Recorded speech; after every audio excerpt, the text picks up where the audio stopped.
in the soul. The auto spy we chase, Watkins, Glen in the rain.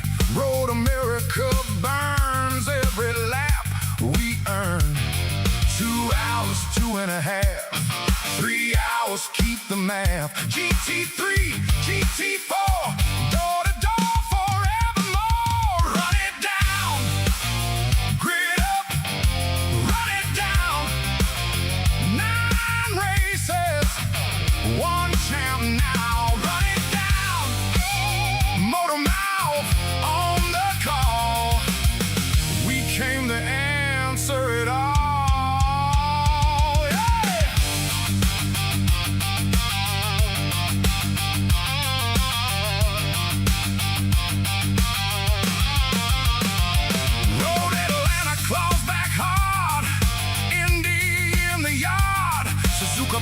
You clean, Barcelona in between.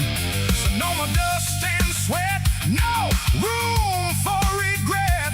Every pit stop, every fight, we bring the whole night.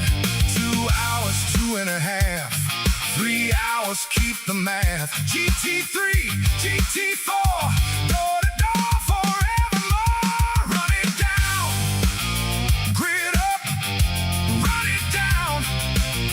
9 races, 1 champ now. Run it down, motor mouth on the call. We came to answer it all.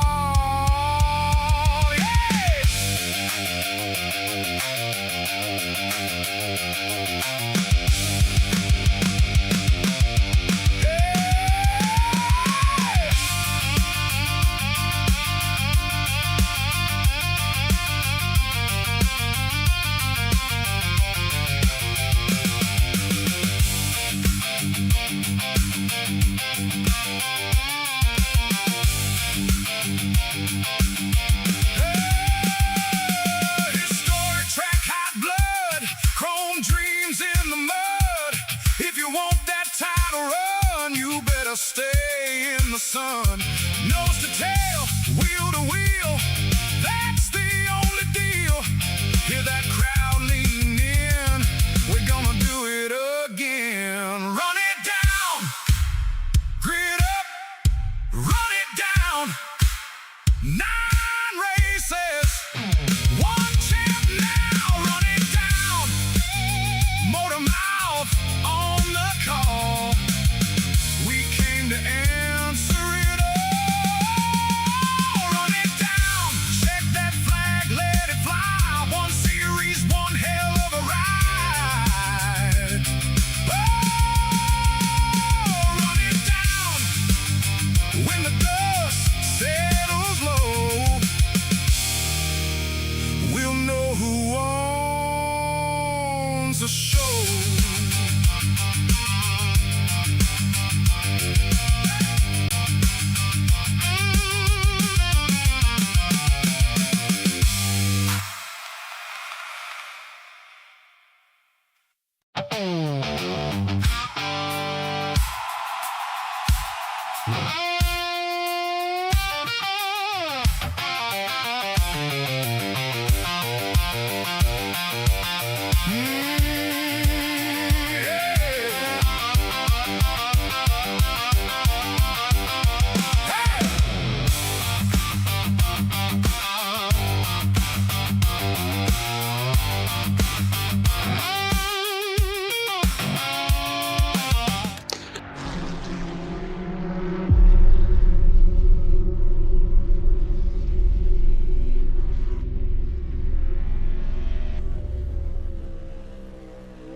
Hello everybody and welcome to the 3rd round of the Grid Up Sim Racing GT Challenge this season, live from Spa-Francorchamps. Tonight we've had a bit of a schedule change in terms of how long these races are going to be this season. Spa next weekend, of course, is going to be a 24-hour race for many who are competing on iRacing next weekend, but this week at the Grid Up Sim Racing GT Challenge, it's 2.4 hours and can be done alone or in a team. unlike next week, where of course you'll be working with others. It's ideal preparation, ready for one of iRacing's biggest special events and one of the more popular ones as well, especially as far as GT3s are concerned. As you can win it overall in the car class we're also using, where you can win overall tonight as well. It's myself, Ian O'Leary, Jim Cunningham, bringing you commentary of this 2.4 hour race, 2 hours 24 minutes, as it will roundabout be. And good to be alongside you again, Jim, for this series. Last time out was at Watkins Glen for 2.4 hours. We were going to have a 3-hour race around here at Spa. That really would be an endurance challenge for a solo driver especially. But, I mean, this will be a fair amount of a challenge as well for the drivers who are on their own. There are some drivers who are in teams as well, though. It's that choice that I think I really like about this series, as well as the GT3, GT4 interaction. We've got roughly just under 20 teams in the field here for tonight, so looking forward to everybody getting some preparation in for next weekend and the big 24-hour race on iRacing coming up. Yeah, I agree. It's good to be here with you.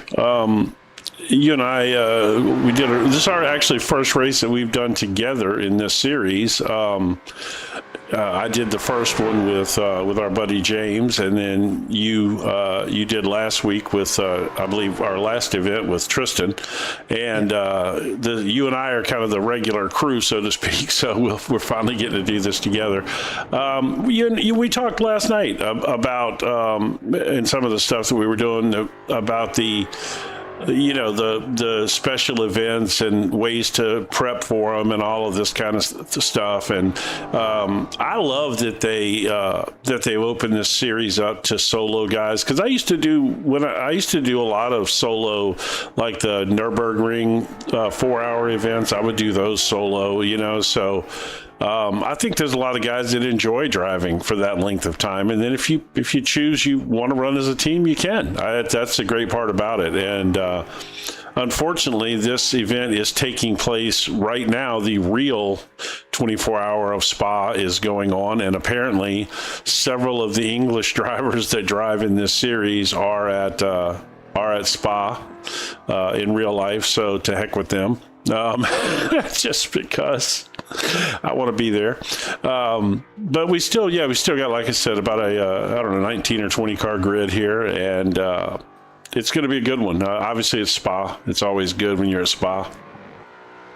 Yeah, well, exactly. This is the time of year to go to Spa. Absolutely as well. Yeah, I know it is a very popular event actually for British people to go to.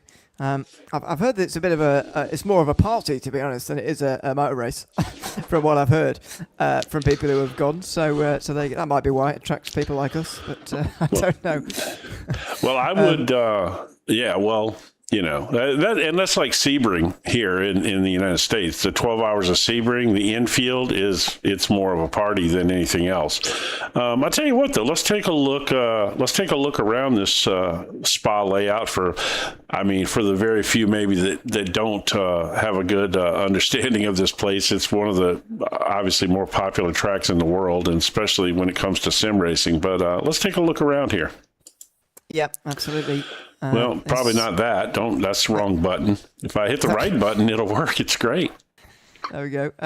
Just in Belgium, not too far, but definitely into the Ardennes Mountains here in Belgium.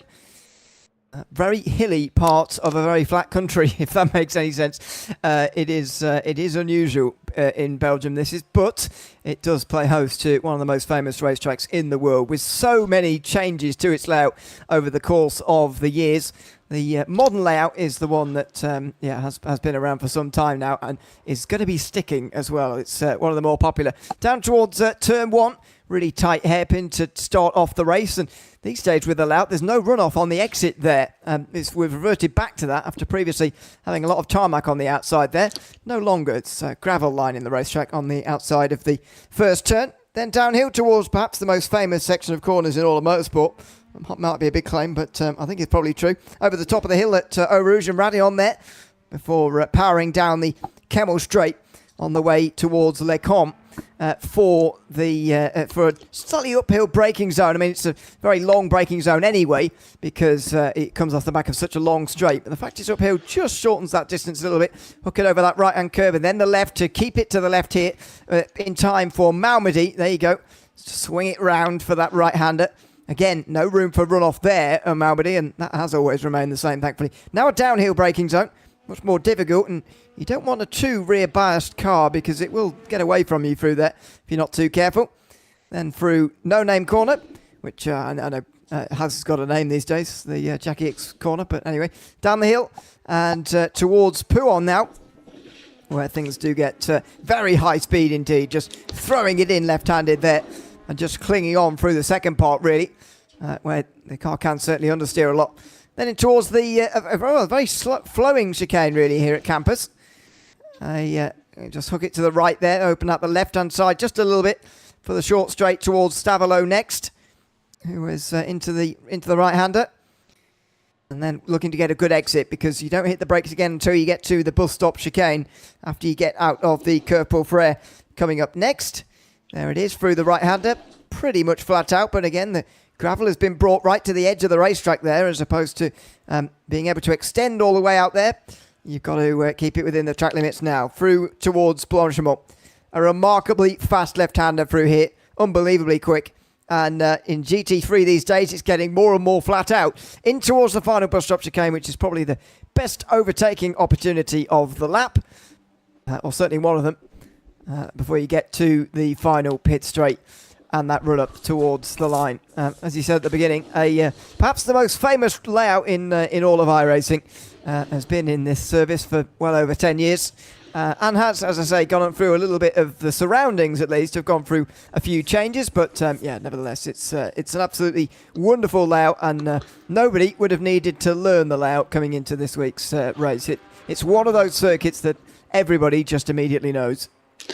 And I mean, and what a fine circuit it is. You know, you talked about it during the one chicane section about how flowing it is.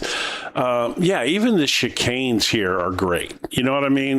They feel like actual corners as opposed to just something they threw in there to slow you down. You know what I mean? This track is so well thought out and laid out. Yeah, it's just a great place to race. I don't know anybody that dislikes racing here. I think maybe some people might get a little tired of racing here because every series comes here pretty much every season because of the popularity. But and I think even for us as broadcasters, sometimes we get a little tired of broadcasting here just because you do it so much. But it's definitely not lost on me what an incredible circuit this really is. And steeped in history, too. I mean, you know, going back through the years, this place definitely has a great history. It absolutely does. And as I mentioned before, the different layouts that have been down the years, just remarkable to think about as well.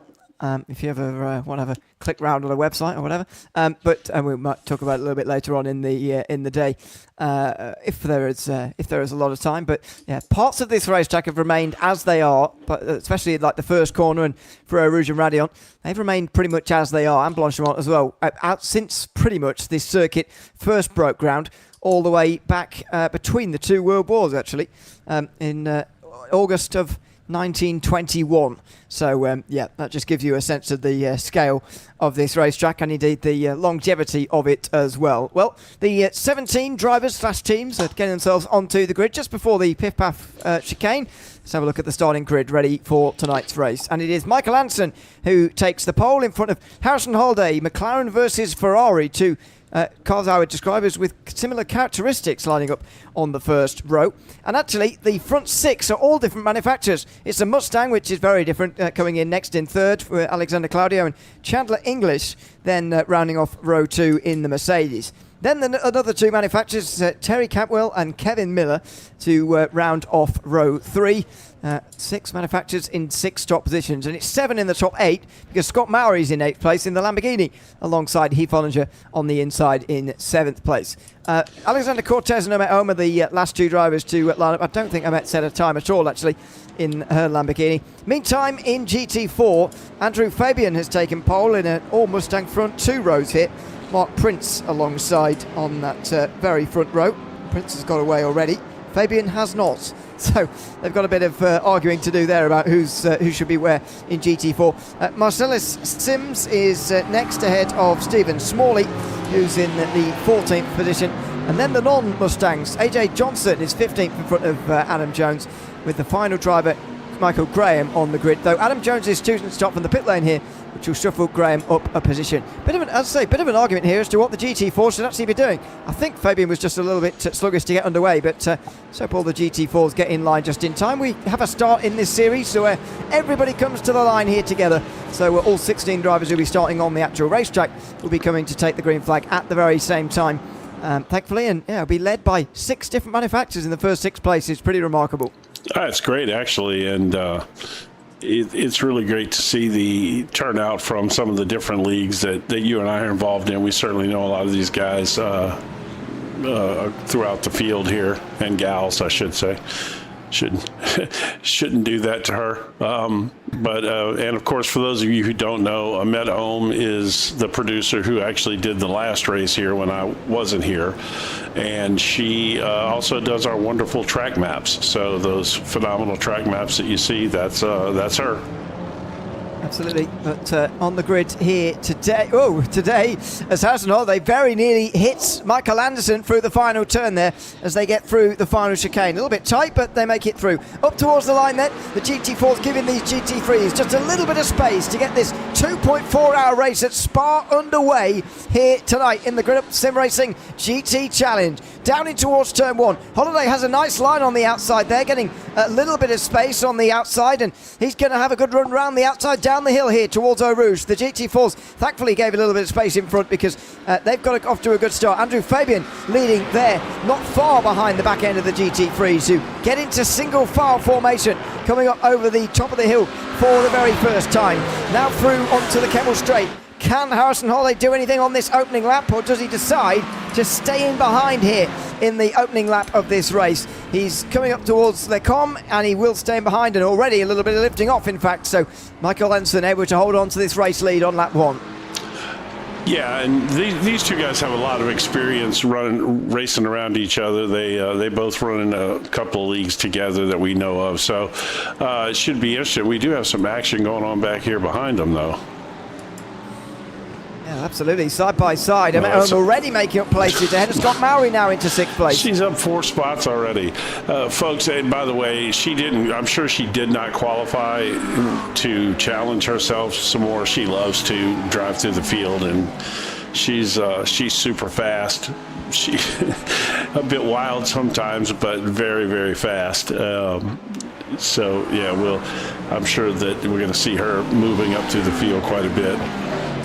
Little look down the inside there, coming in towards pit path on Terry Catwell, just up in front there in 5th place. Adam Jones, by the way, the only driver not to start on the racetrack, did get underway from the pit lane. So all 17 teams and drivers have got themselves onto the at least opening lap of this race tonight at Spa. 2.4 hours, as you can see, 2 hours 25 minutes here tonight for us, and we'll settle in here very, very quickly. But yeah, I think you're right. I did not qualify to just give a little bit of challenge, but we say this often in endurance races, it doesn't matter too much where you qualify, matters much more how you race. That was Scott Mowry, by the way, getting very loose, and here comes Ahmet Ohm down the inside. It's pretty late on the brakes, and it's not a great turning circle on these GT3s, both of them struggling not to hit each other through the very tight final chicane, and Campwell does a good job to hold on to the place there in the end. Forced to pull over now to the inside in towards La Source to defend the position here.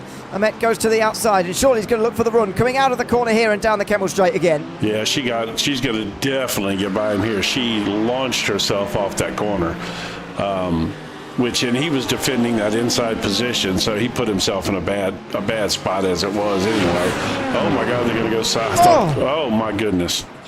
And Campwell has to go across the top of the hill there, and actually had to slow down quite a lot.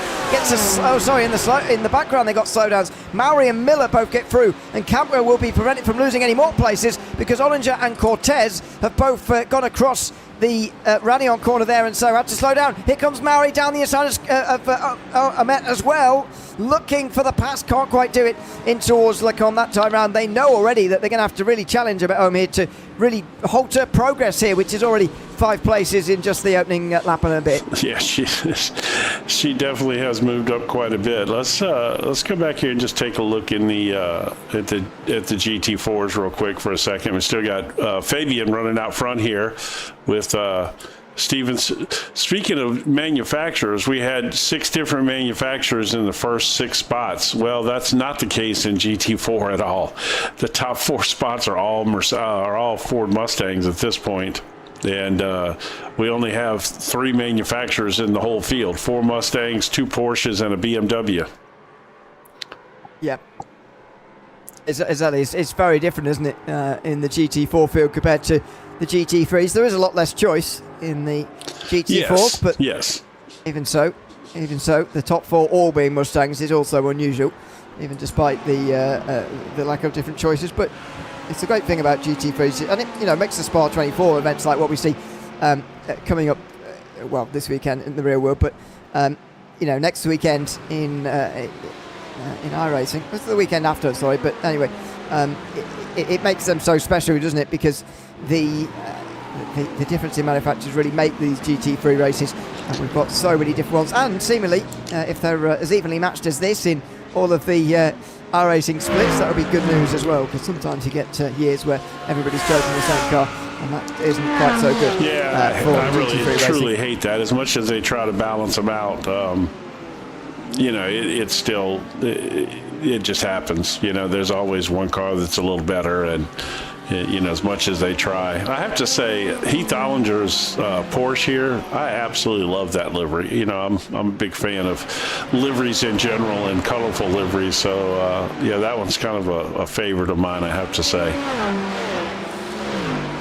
Indeed. Well, here comes the run down the Kemmel Straight again for these guys in GT3. Nothing doing here in this group in the second half of the field, where there was so much fighting on lap number 2 and that one. Out front, Michael Anderson still leading and has an increasing gap now over Harrison Holiday as Maori tries to go with Ahmet Home, who hasn't made up any places on this. That has some catching to do first. This is all part of the challenge of starting right at the back of the field. I tell you what, Maori, and correct me if I'm wrong, we know Maori from driving LMP2 cars, right? Or is he a... well, I only do, yeah. Okay, yeah. And so seeing him in a GT3 is interesting, and clearly he's pretty quick, because Ahmet is not pulling away from him, and that's saying something, so... It is clearly good speed. I mean, we do know that he is quick in an LMP2. Yes. That's what we've seen him in before, but it's a very different car to bring it to a GT3. Yeah, so this is good to see from Maori to be staying so close to Ahmet Home here at the moment. Alexander Cortez, meantime, very close to Terry Cantwell here. Already got past Heath Ollinger. Cortez just having a small blink there on the way towards Blanchimont. You don't want that as you're trying to make your way past. Through the fast left-hander. Will there be a dive here from Cortez, potentially down the inside? We're certainly looking for it, and in the end just about backs out of it there, just Cortez. So just deciding to bide his time for the moment after making up into 9th place. Looks quicker than Cantwell at the moment, and maybe this is only a matter of time in the next few moments. Take a look at some of the GT4 action here on the split screen. Obviously, your scrolling ticker across the top when we're in the split screen is reds are the GT3s, and of course the blues are the GT4s. Man, I have to say, you talk about Eau Rouge and Raidillon being arguably the most famous corners in all of racing. I would have to agree with that. I mean, they're certainly the most infamous. Look at that right there. I think they absolutely are. Cantwell goes for a spin. Just got caught up on that and very nicely recovered. He did very nicely recovered. Oh, and there was also actually a reaction to that from Cortez, who was the first on the scene there, had to go avoiding, and actually ended up in the gravel as a result of that. But yeah, that was a very good recovery from Cantwell. So now I want to see this from Cortez's perspective. Oh, he bumped him. Yeah. So I think he backed off. Yeah, you're right, I think. Oh, he waited too. Look at him. Yeah. All right. I mean, I don't know that necessarily he caused that spin. He probably did, you know, because he launched him in there with a little extra momentum. But, man, I love to see good sportsmanship like that and somebody waiting. You know, when you do something like that and you wait for the guy, I love that. That's class act stuff right there. Yeah. Yeah, and so Cortez drops back behind Cantwell again and has now a lot of work to do in this race, actually. Stephen Smalley has made up a couple of places in GT4. We haven't seen any drivers there gaining mass amount of places like Ahmet Ohm has in GT3, but 2 places for Stephen Smalley and 2 places for Michael Graham as well. Smalley is not far off the back of Andrew Fabian, who still leads at the front of GT4 at the moment. Mark Prince next in line, and Marcellus Sims there as well. So it's all close between the front 4 in GT4 as well, as you can see on the right hand side. Yeah, kind of those all four Mustangs, by the way, kind of have pulled away, I guess, from the rest of the field a little bit. About 5 seconds back to Michael Graham in the Porsche.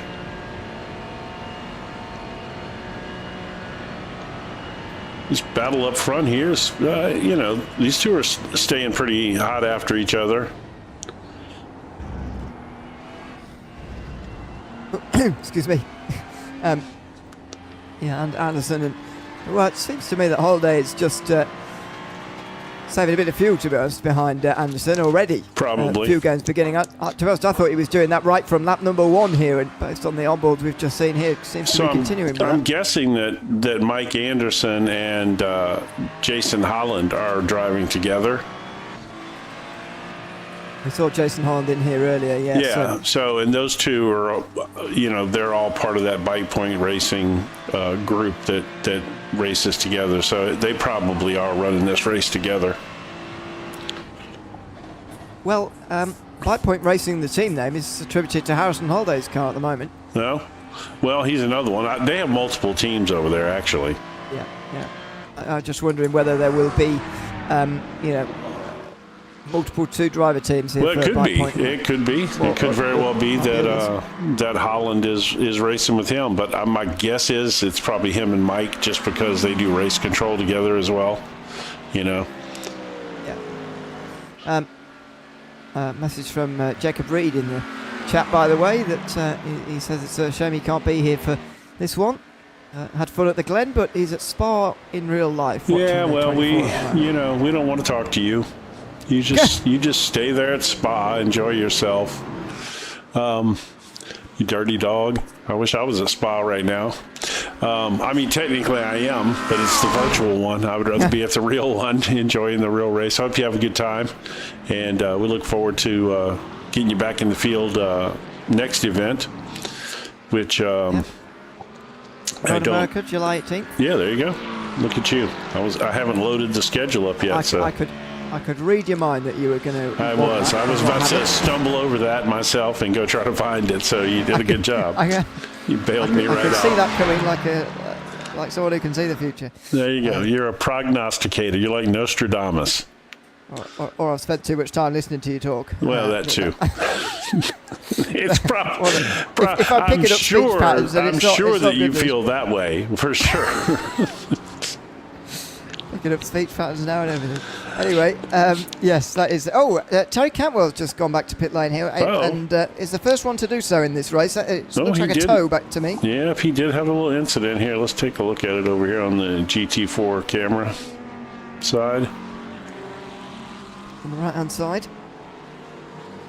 Whoa, that looks like a technical failure. Yeah, that was definitely a technical failure. That to me looked like a wheel failure, because they typically go hard left when the wheel fails, and that was, that's exactly what that was. when wheels reset, they almost start rereading like a book, if you like, from left to right. So they go full lock left when they sort of reset themselves, if you like, because that's the well, it's the way that you read in English anyway. It goes far to the left, and there's nothing you can do to stop yourself from going straight into the wall, as Campbell just did there. That might be fairly severe damage, to be honest, and he might have to spend a couple of moments figuring out what's wrong with his wheel. He has spent 2 minutes doing that, and he's coming back out of pit lane now, so he is still in the race, and he does get back out onto the racetrack, which we like to see, but he's lost almost a lap with that problem there. That's unfortunate. But at least he's back in the action. It's a long race, you know. And to be fair, I mean, he obviously had some time to put some fuel in the car there. So, you know, maybe in the end it may work out, and he may be able to get himself back into contention a little bit. A little early for the fuel to help that much, I think, but it's going to be interesting to see what the fuel situation is here this race. They typically like to set where the fuel is, you know, roughly about 30-minute stints, so that you have to pit several times during these races, which I think is cool. To me, pitting is a huge part of endurance racing. You know, being able to get in and out of the pits and make all that work is huge. Yeah, and just being able to increase the amount of times we might have to do that with some restrictions is no bad thing to have. 60% fuel capacity here for these races, and 2 additional tyre sets for those who might want them. I believe this is the first race since the update that gives leagues the choice as to whether they change fuel. I always say that. Refuel and change tyres is what I mean to say at the same time. We'll see whether that's still the case here, but I think keeping them separate makes it even more interesting. But let's wait and see what they decide to do. We have now completed 5 laps here, and so it's enough time for us to actually use this graphic and see who's where, although some of the early laps can be a little bit misleading. As you can see, Andrew Fabian losing multiple seconds in some laps here to Stephen Smalley, and there will have been a pass as well on a recent lap, which will make it look a little bit weird as well. So we'll see it stabilise out, especially at the end of this lap. But Smalley is completing his run to the front of the field already in just 15 minutes here. Indeed, yeah, he's having a good run here, and Fabian is having a nice run. This is where he qualified, but Smalley's up 4 spots, doing quite well actually. I'll be curious to see how this develops, because Smalley really moved up through there quick, but Fabian is all over him for sure. And I got a feeling that, you know, Fabian could be potentially, you know, saving tires and fuel a little bit. Yeah, might well be, or might well decide to do that now. Anyway, again, we spoke about this at length at the Watkins Glen race, but to make it on 3 pit stops over the course of the day, you need to be making it just past the 35-minute mark. Let's say 36 and a half to be safe and very specific. If you want to make it on just 2 pit stops over the course of the day, then you need to be making it about 48, 49, 50 sort of minutes over the course of the day to make it on just 2 pit stops. We'll see who's willing to stretch out how far over the course of the day, as we've got double vision here. Amet has just made a pass. There she is on the left-hand side, making a pass on Alexander Claudio. That's up to the podium. So 7 positions now, and the overtakes are coming less and less quickly, but they are still coming for Amet, and she's onto the podium places. Well, this next 2 are going to be obviously a little bit tougher, the faster cars in the field, and so it'll be interesting to see how that goes. But she's got basically 4 seconds to make up on Harrison Holiday, so a lot of work to be done there.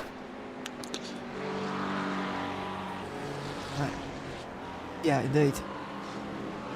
And that's what I mentioned. These overtakes are going to become much less quickly as this race continues on, because of the time gaps that we've got up front. Cortez has caught back up to Heath Ollinger, by the way, after he slowed down to let Terry Cantwell back past again. just slipping past Ollinger there through the middle part of the lap. And that's a nice pass for Cortez. Definitely seems quicker than Ollinger, and seems to be another one of those drivers. I don't think he set lap time either in qualifying based on the timing that I saw, but I'm not 100% sure about that. Anyway, he just got himself through into 8th position now, and was clearly quicker than Ollinger because he was quite a long way behind not that long ago, and he's caught up and passed already.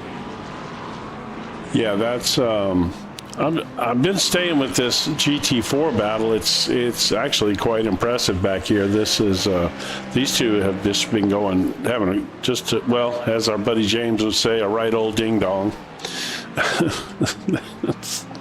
That's as English as I get right there. That was it. Yeah. That's what I've learned in a couple of years with James, is the right old ding dong. Yeah, well, it's true. And they're not changing places so much at the moment, but they are running close to one another. Smalley and Fabian right now at 4th position. Well, down the straight towards Lecombe for Oldboy with Claudio on the left-hand side, and not able to stay with Amet at the moment. Only 20 minutes in here, and this is ominous for those who are up ahead here. Personal best lap time last time around was 2 tenths quicker than Holiday, but it was slower than Michael Anderson. So just watch out for that one in the next few moments. Is Anderson pulling a gap here that he's going to try and nurse with Jason Holland here over Amet? Because I think that's extended last time. I think that it's the other way around. I think Harrison Holiday slowed up because Amet has picked up almost a second plus, or at least a second in this last lap. So my guess is that something happened to Harrison, potentially a little wiggle or something that slowed him up a little bit and allowed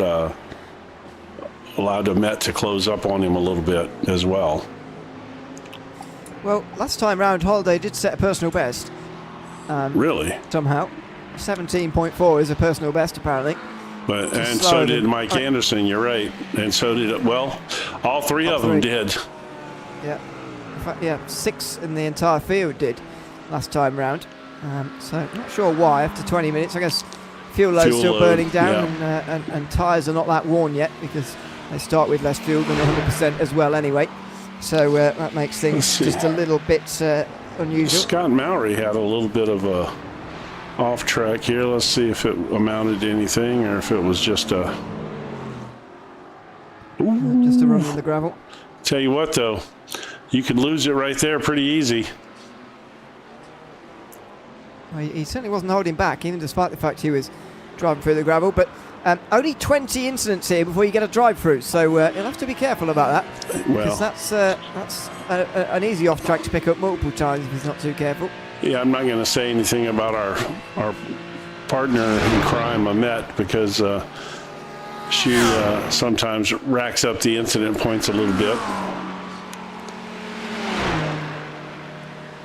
I'll tell you, she's Harrison has opened that gap back up on her a little bit, and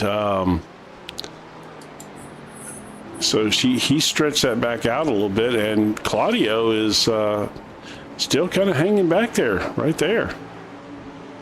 I have to say, Claudio's livery is another one that I love them colorful, especially the, like, I don't know what you call it, like a digiprint or digi camo look kind of thing.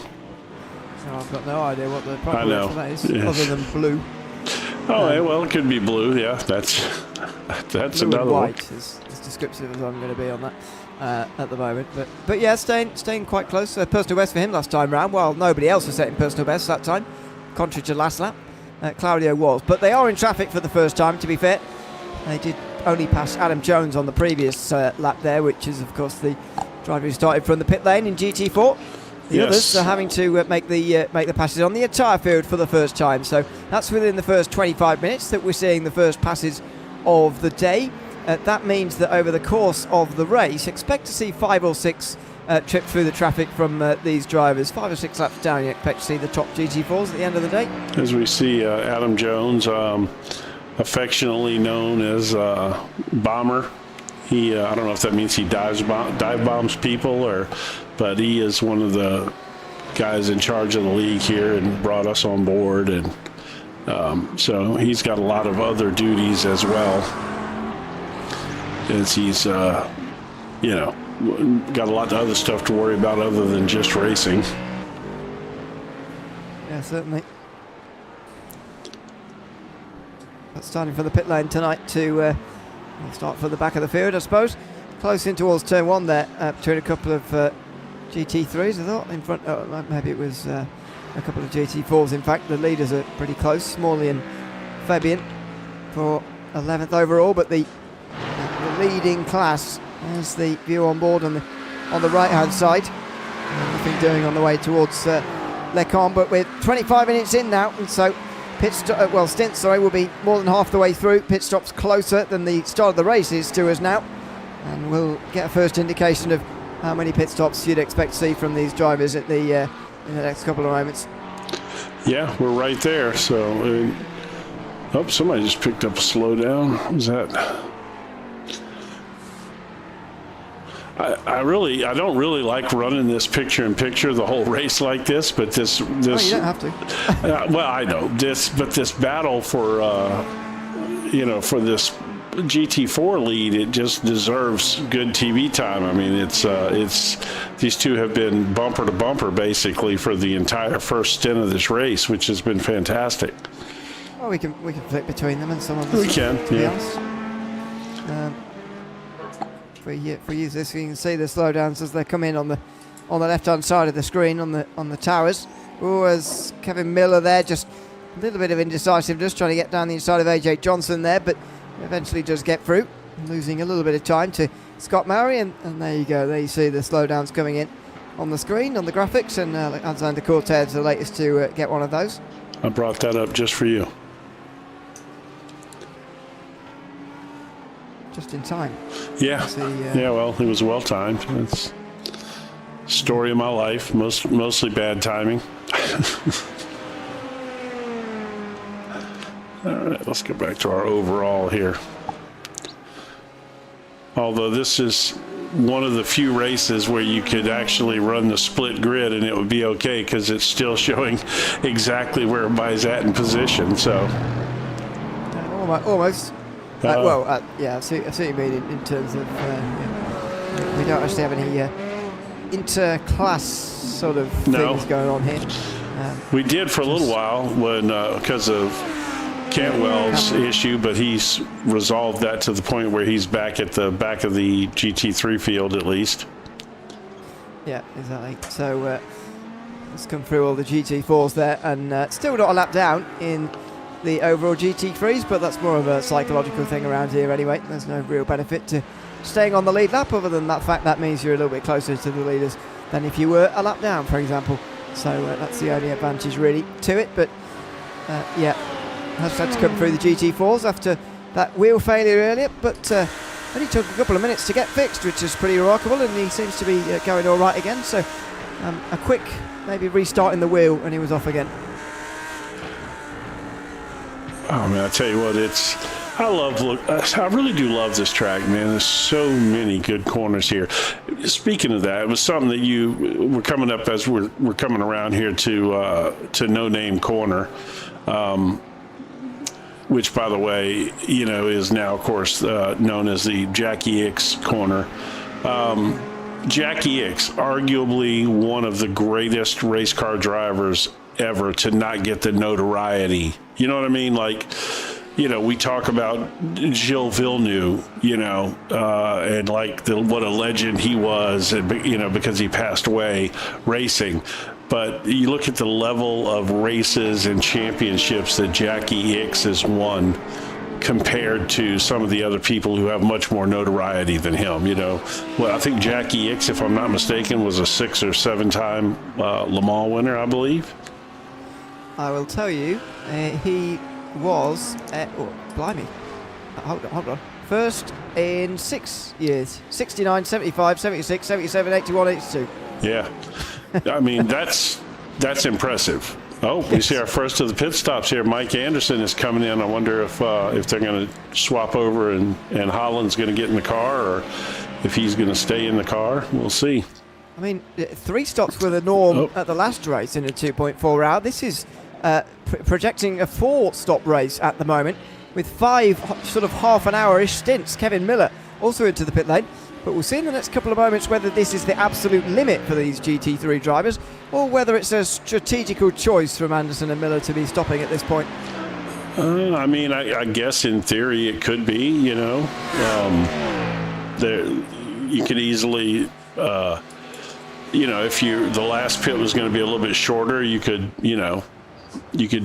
pit here and make it up at the end or something. But Maury just picked up a slowdown.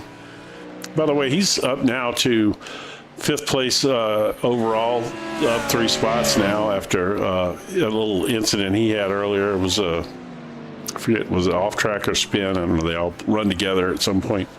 Ahmed Ohm, by the way, now with the pit stop cycle, is up to 2nd. Yeah. Still 4 seconds behind Holiday, though. So Harrison is doing a good job at keeping her at bay. And Harrison is one that we typically see. Well, we've actually seen him race GT3s and LMP2s, so it's good to see him back in a GT3 here.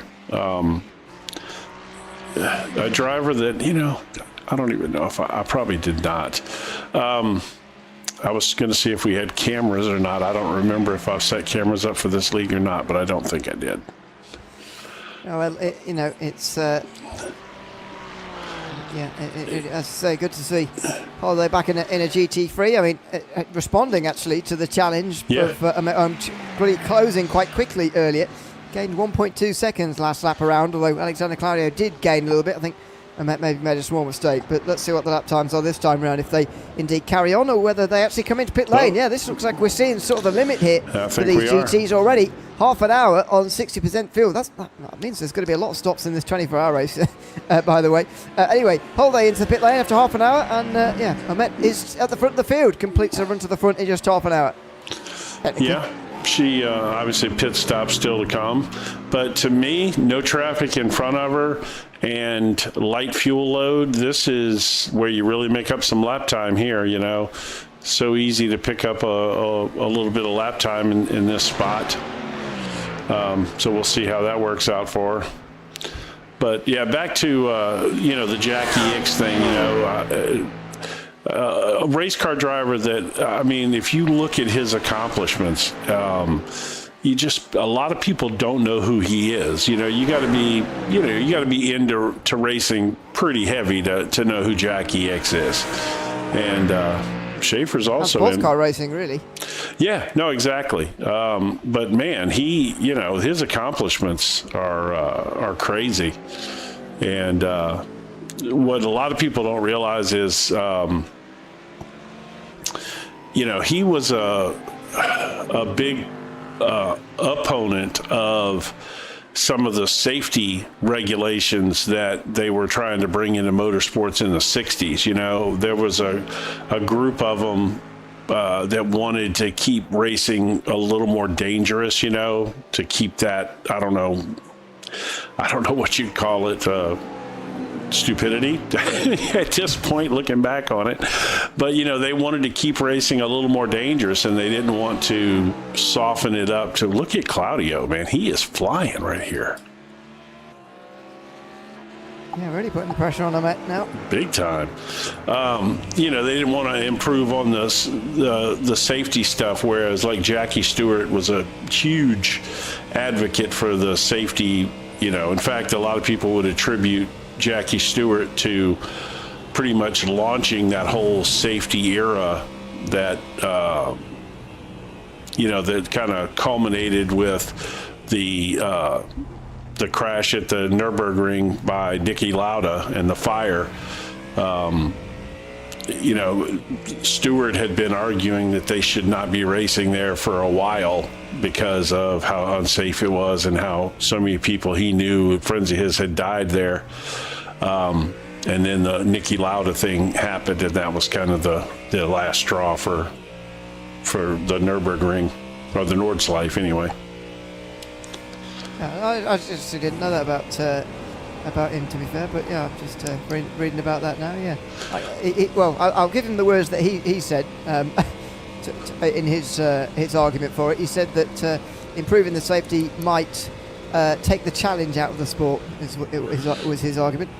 Well, it wasn't just him, though. It was some other huge names. It was, I want to say maybe Graham Hill or who's the other famous English Formula One guy from back in that era that won several championships. I don't want to brag, but that doesn't really narrow it down. Oh. We had quite a few back then. I see how it is. Okay. What, you don't want me to bring up Mario Andretti, the Italian-American, the only American to win a Formula One championship ever? I was going to say, what happened after that? Not much, no. I don't know that we would have many more wins after that, to be honest. Which is amazing to me. I mean, we've produced some phenomenal racing drivers in this country. You know, it's amazing to me that we haven't had more success in Formula One. Yeah, well, American sport generally does, because sometimes in sports terms, America really lives in its own world. Well, true. I don't really understand why. But anyway. You know. But I mean, even the likes of with Nigel Mansell, you know, like he came over and he pretty much walked right in and dominated IndyCar racing. You know, it wasn't like he jumped into a genre that was different and struggled. You know, he walked right over, won a championship in Formula One, left and come over and won an IndyCar championship this next year. Yeah. I don't know what it is, but we just have not ever been able to produce. There they go, both of them coming in together. Yeah. So I would imagine that 15 laps is the max here. But they hit that 35 number almost, though. Well, yeah. Ish. But that is only just enough, I would say. Yeah, this is tight in terms of fuel, I think. By the way, the GT4s have mostly already been in as well. Stephen Smalley, the only one not to come in there. And Chandler English able to go on one more. So he's definitely going well in terms of fuel here. Now, that's an interesting one because, as I say, last round at Watkins Glen, the fuel situation wasn't it wasn't close. You know, everybody was doing 3 stops there, and it wasn't particularly close. In fact, the GT3s especially had really some room to play with. However, here it really is a little bit closer. Anyway, Michael Anderson retakes what is the net race lead, although he stopped 3 laps ago now. Alexander Claudio gets out ahead of Amet, who was 2.5 seconds slower in the pit box. And Kevin Miller, who came in also on lap 12, is a long way behind Anderson. Where's Harrison Holiday? He's gone.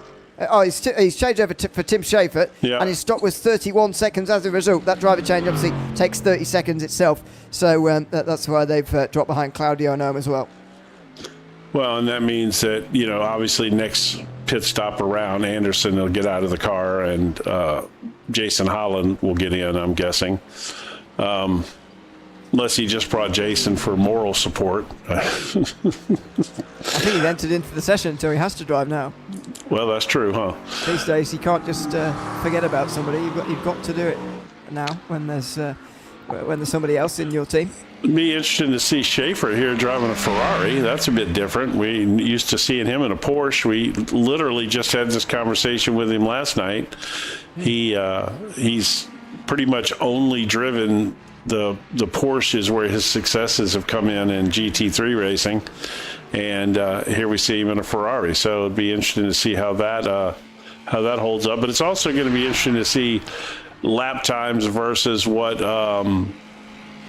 Harrison Holiday did in that car, because Harrison was fast in that car. That was quite impressive. Yeah.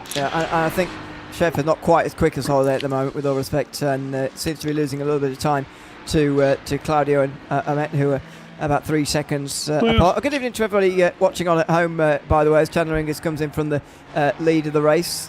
Jason Holland is messaging in YouTube chat just to tell us that Amet apparently ran a 6-hour LMU race before this one. She sounds exhausted. So that is her, man. That might have impact later. To give you guys some insight on her, you know, she obviously, like I said, she's one of our producers, and she does these amazing track maps. I'm sure if you watch our broadcast, you've seen the track maps, and they're literally television quality. Oh, English pitted. Okay, so but she is a flat alien, man, and she is so fast, and she is an endurance freak. She did, I don't know, maybe within the past 6 months, Le Mans Ultimate Race. She did a 24-hour race, and she did 16 of the 24 hours. So she took a couple of 2-hour breaks in there and had somebody else drive, but she did 16 of the 24-hour races, and of the 16 of the 24 hours. And if I'm not mistaken, she won, and it was in split 2. So no slouch, you know. I mean, high quality drivers, you know, and she's fast, and she can run long stints, and you know. She doesn't hesitate to do these 3-4 hour stints, no big deal. She's kind of like that as a producer too. I hooked her up with that same 24-hour race that you worked, and she did 16 of the 24 hours broadcasting. Yeah, for that as well. Yeah, absolutely. Yeah, she's crazy, man. Something wrong with that girl. I mean, there is. So yeah, currently running in third place at the moment. So I'll do a proper run through in a moment, but we've got other stuff happening around at the moment. This lead battle has returned. Stephen Smalley and Andrew Fabian back where they are. And that Porsche is coming out the pit lane just in front of them, by the way. He's about to go a lap down in GT4 because Michael Graham spent nearly 4 minutes in pit lane, making a second pit stop of the day there. I think the second one for damage or something, because that's a very long stop for Michael Graham. And is now down to the back of the field, only just on the lead lap in GT4, as you can see. Interesting. I want to see what happened to him now. Oh, here we go. I was going to say if there's anything, but seems there is. Oh, trouble! As just in front of the two leaders, Graham on cold tyres goes for a spin. Smalley has to go to the outside there on the gravel to avoid, and Fabian almost came to a complete stop to avoid. Nothing changes actually between those two, but Graham recovers from the spin, and there's gravel all over the racetrack as well. Here comes another GT3 going through. Look at the gravel there, goodness me.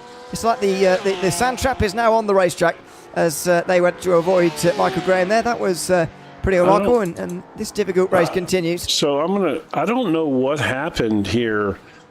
Why he left the pits and then jumped right back to the pits. So I'm trying to speed this up to see if I just want to see.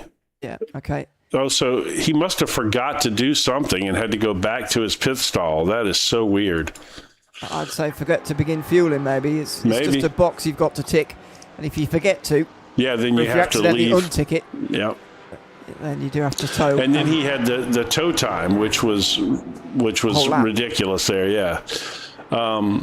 But while we do have him on camera real quick, I just want to give a shout out to that livery he's running.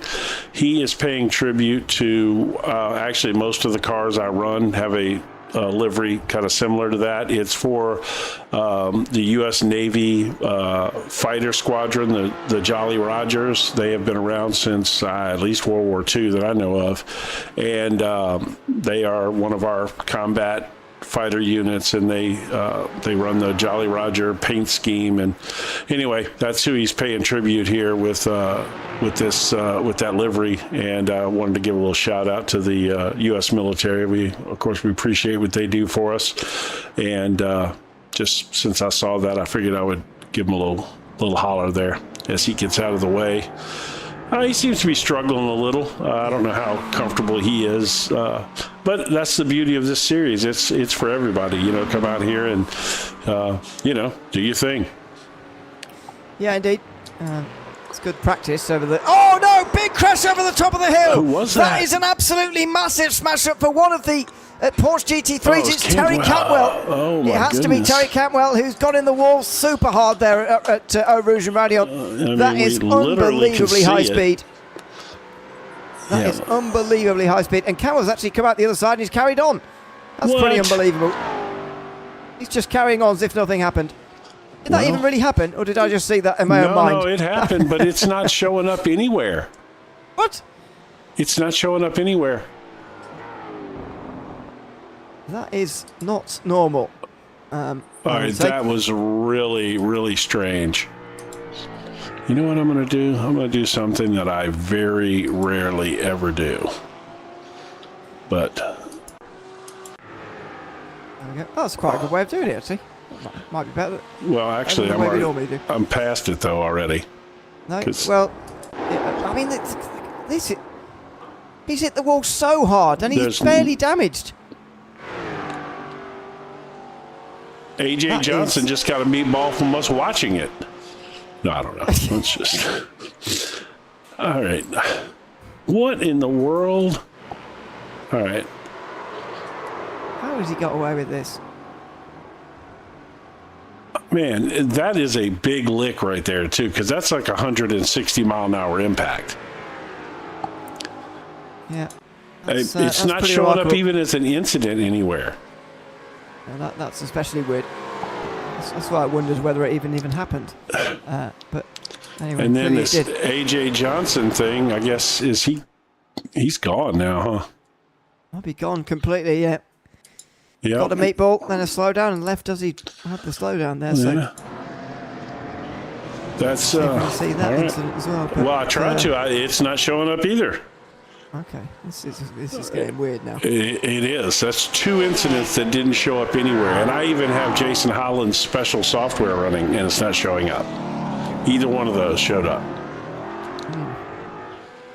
That's very weird. Okay. Damage is not. I had the same thought. Jason Holland asking, is damage off? No is the answer. No, because you wouldn't be getting meatballs. Nobody would have a well, meatball. Well, that's true. I didn't think about that either. But no. Smalley's got a slow down here meantime, and this is going to be a lead change. Andrew Fabian Maybe. is going to get the race lead here with this slowdown from Stephen Smalley. Is he? It's going to be close. Coming in towards the Leconte complex now, and he will have to break a bit early there, Smalley. But in a battle, he will start to serve it even quicker. Now he has to give it up properly, though. Now oh, no, that's still not never mind. served That it. Shreve behind them got one. Yeah, still not served it. This is a chance for Fabian to even get past and run away. Now he's clear, but the gap's over a second. Wow, Smalley's got some catching of his own to do now. Yeah, first lead change that we've seen in GT4 with the exception of pit stops. The old Rangry Rooster's getting after it there.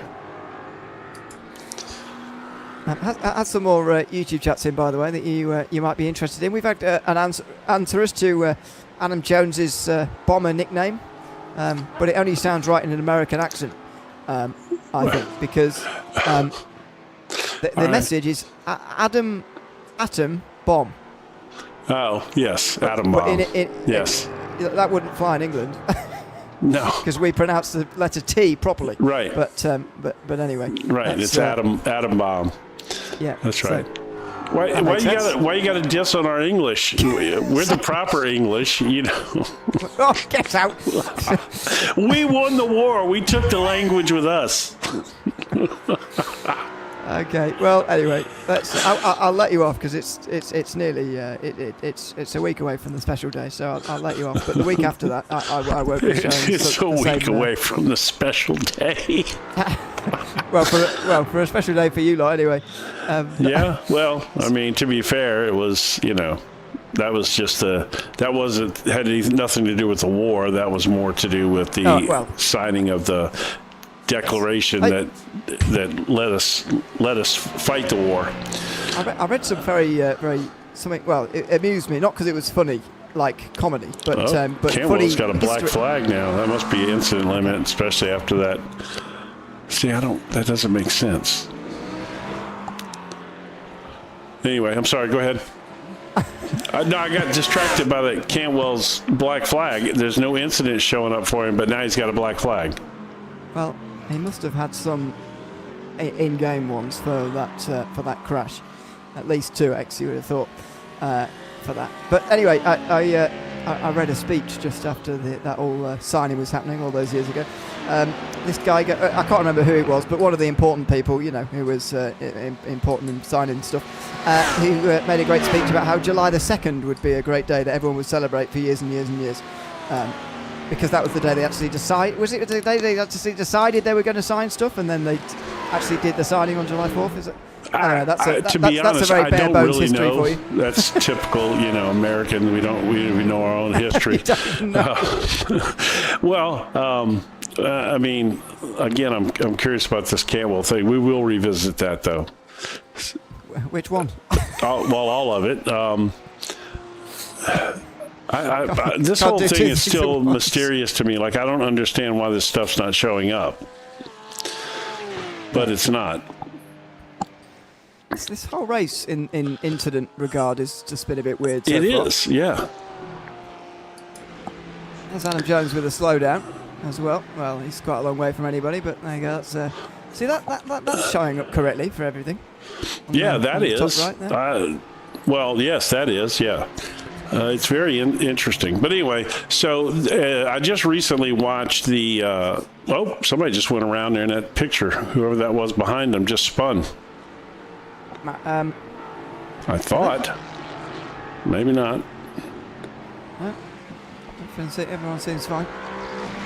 Okay. I could have swore I saw somebody spinning, but maybe not. Oh, look at this. Schaefer here. Just moving through some lap traffic, I guess, but... I'll tell you what, he seems to be getting more comfortable. You talked about he was a little slow out the box. Of course, driving mostly Porsches, and jumping in this Ferrari, it certainly would take him a few laps to get comfortable and up to speed. We know he's fast in a GT3, and they certainly suit his driving style well. So we'll have to see how that shakes out over the long haul here. As Smalley's wanting his lead back as they are getting passed by, is that a Met going by there, I think? And that's a bad line for Fabian there because of that lap traffic. So here comes Stephen Smalley over the top of the hill, though it might actually be too close as he comes over the top of the hill there. Here comes one of the Mustangs, well, that'd be Claudio, of course, chasing a Met, flashing his lights furiously to make sure they realised that he was coming past there, and they did. But, Smalley wasn't able to capitalise in the end on that run. He was almost too close coming over the top of the hill there, so Fabian keeps his lead despite Smalley definitely wanting it back. I have to say this battle has been the surprise of this race so far for me. Not that they've swapped spots a lot, but they have stayed bumper to bumper for the entire race so far. And I don't even know, I don't think these two guys know each other. It's not like they're friends, I don't think, because I believe Smalley came over. This would be his first race here, I believe. I might be wrong about that, but I believe so. I think that is correct. Just Googling. Yeah, for Smalley, that is correct. For Fabian, has been in the season so far. Fabian is one of the admins. By the way, we do have permission to pull in drivers if we want to pull in. Maybe you have any interest in pulling anyone in? Maybe. Well, I was going to leave it for later in the race when people were more spread out. To be honest with you. Oh, that's fine. Yeah. If Well, I was thinking Canwell, just to find out what happened on that incident he had, or in really a couple of incidents, since he was the one that had the wheel failure earlier as well, right? Yeah, he did. And now he's got this weird black flag that showed up and seemingly won't go away. Yeah, no, it won't, because he has been through pit road. On just this past lap, he went through pit road. He did stop, though. Yeah, he didn't drive through, did he? He stopped for 50 seconds. Did he? It must be a drive-through penalty, whatever it is. So he needs to, and sometimes that's quite hard to realise. I can't count the amount of times I've seen drivers stopping in their pit box thinking they're serving a stop go. Well, then he's going to have to pit here because he's bound to be running out of time. Yeah, there he comes. Smalley gets a slowdown, separating the GT4 lead battle meantime, but and there you go. Now this is going to be a big lead for Fabian now, so a proper chase on for Stephen Smalley here. It's going to have to be if he wants to get back on terms with the GT4 leader.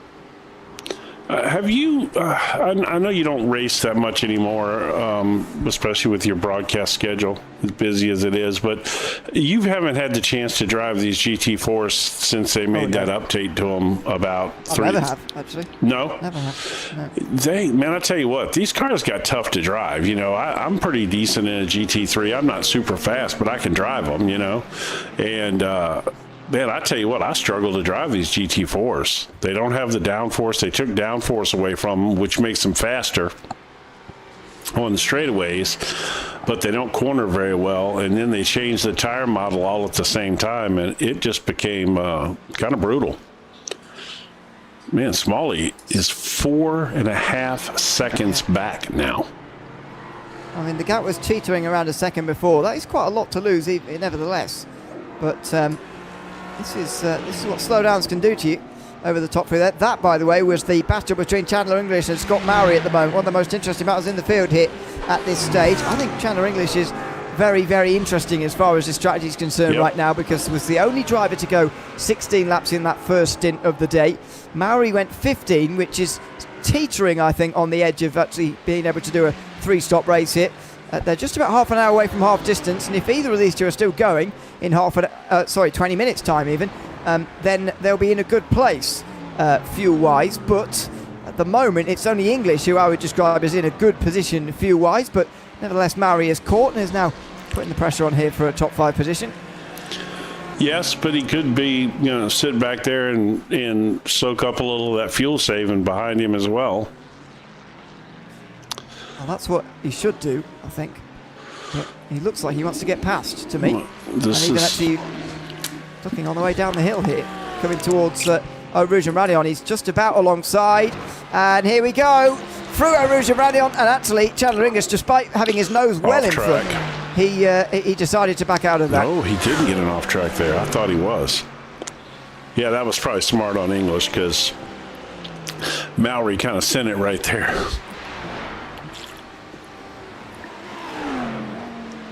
Yeah, he was coming through no matter what there, and Scott Mowry just gets to the top 5. Goes a bit deep into Lecon there, but he does get through into the top 5. But I think English is probably fuel saving again, to be honest. To make 16 laps, you really do have to do some saving. I have to say, at an hour and a half to go in this race, I don't know if I was Mowry that I would have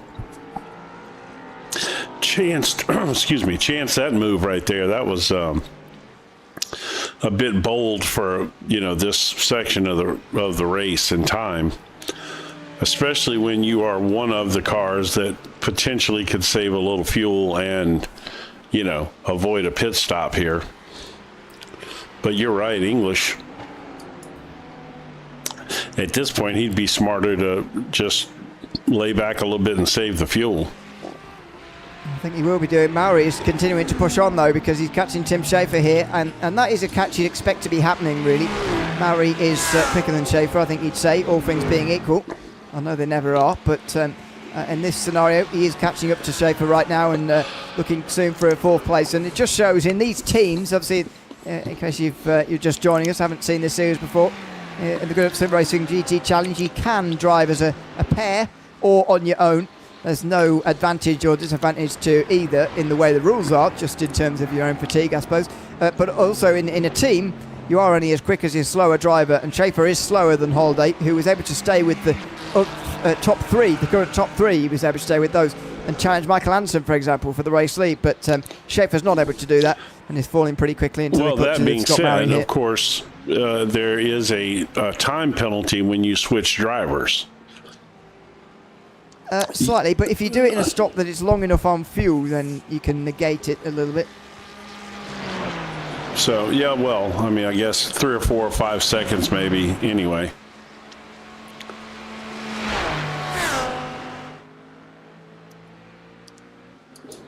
But our front 3 here have kind of spread out. You got Mike Anderson up here now currently almost 4 seconds ahead of Amet, who you can see back there in the background. And then another almost 6 seconds back to Claudio.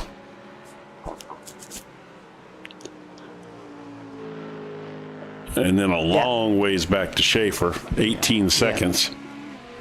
if this turns out to be a race of pace, who's just the quickest, then it's between the top 3 already, I would say. But if this is a race on strategy, then there's a couple of other players in this potentially. And Scott Murray being one of them. Chandler English certainly another. But again, we'll have to see how these pit stops actually play themselves out. Ahmet and Claudio both stopped on lap 15 as well. So they would be in that potential argument for the fuel save. Yeah, maybe. Yeah. Certainly not in the position that English is in, but there might be a pit stop ahead of English by the time they get to the end of the race anyway, so right. It might not matter too much. But well, how far is English back right now? 32 seconds behind Anderson, but he's 28 seconds behind Ahmet. So, yeah, it's going to be interesting to see how that all shakes out for sure. Yeah, absolutely. Well, into the final chicane for Schaefer, who's, to be honest, held on ahead of Scott Murray longer than I thought he would. Oh, he goes deep there into the bus stop chicane. That is going to open the door for Murray here, who's taken the line properly, and he's gotten a much better exit coming out of the final turn. He needs to make sure he's clear when he's pulling across like that. He's very close as he comes towards turn number 1. Fires down the inside, and he, well, was a bit tentative there for a moment. Schaefer was just braking late, though. And Murray sips through on the inside and moves up into 4th place. Yeah, Schaefer made that a bit easy for him, I think. Yeah, a little bit, but I think when you see the speed difference between the two, it would make sense for Schaefer to do that. Yeah, well, I agree, yeah. I mean, he clearly closed on him at a pretty good clip there.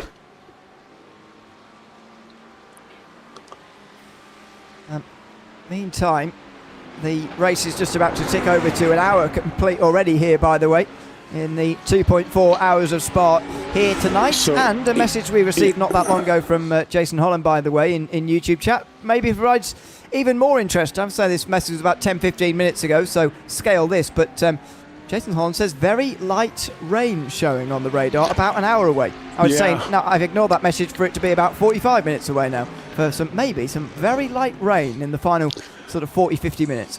Well, if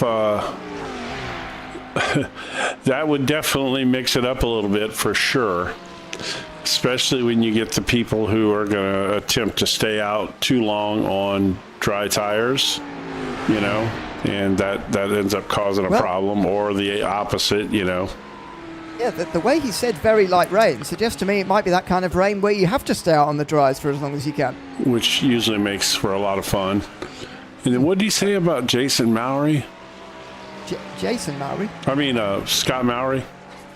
What did Holland say? I think we said, or we're floating, or I was floating the idea that he might stay behind English and save fuel. And I think he said, "Oh, Mowry's never going to do that." Right.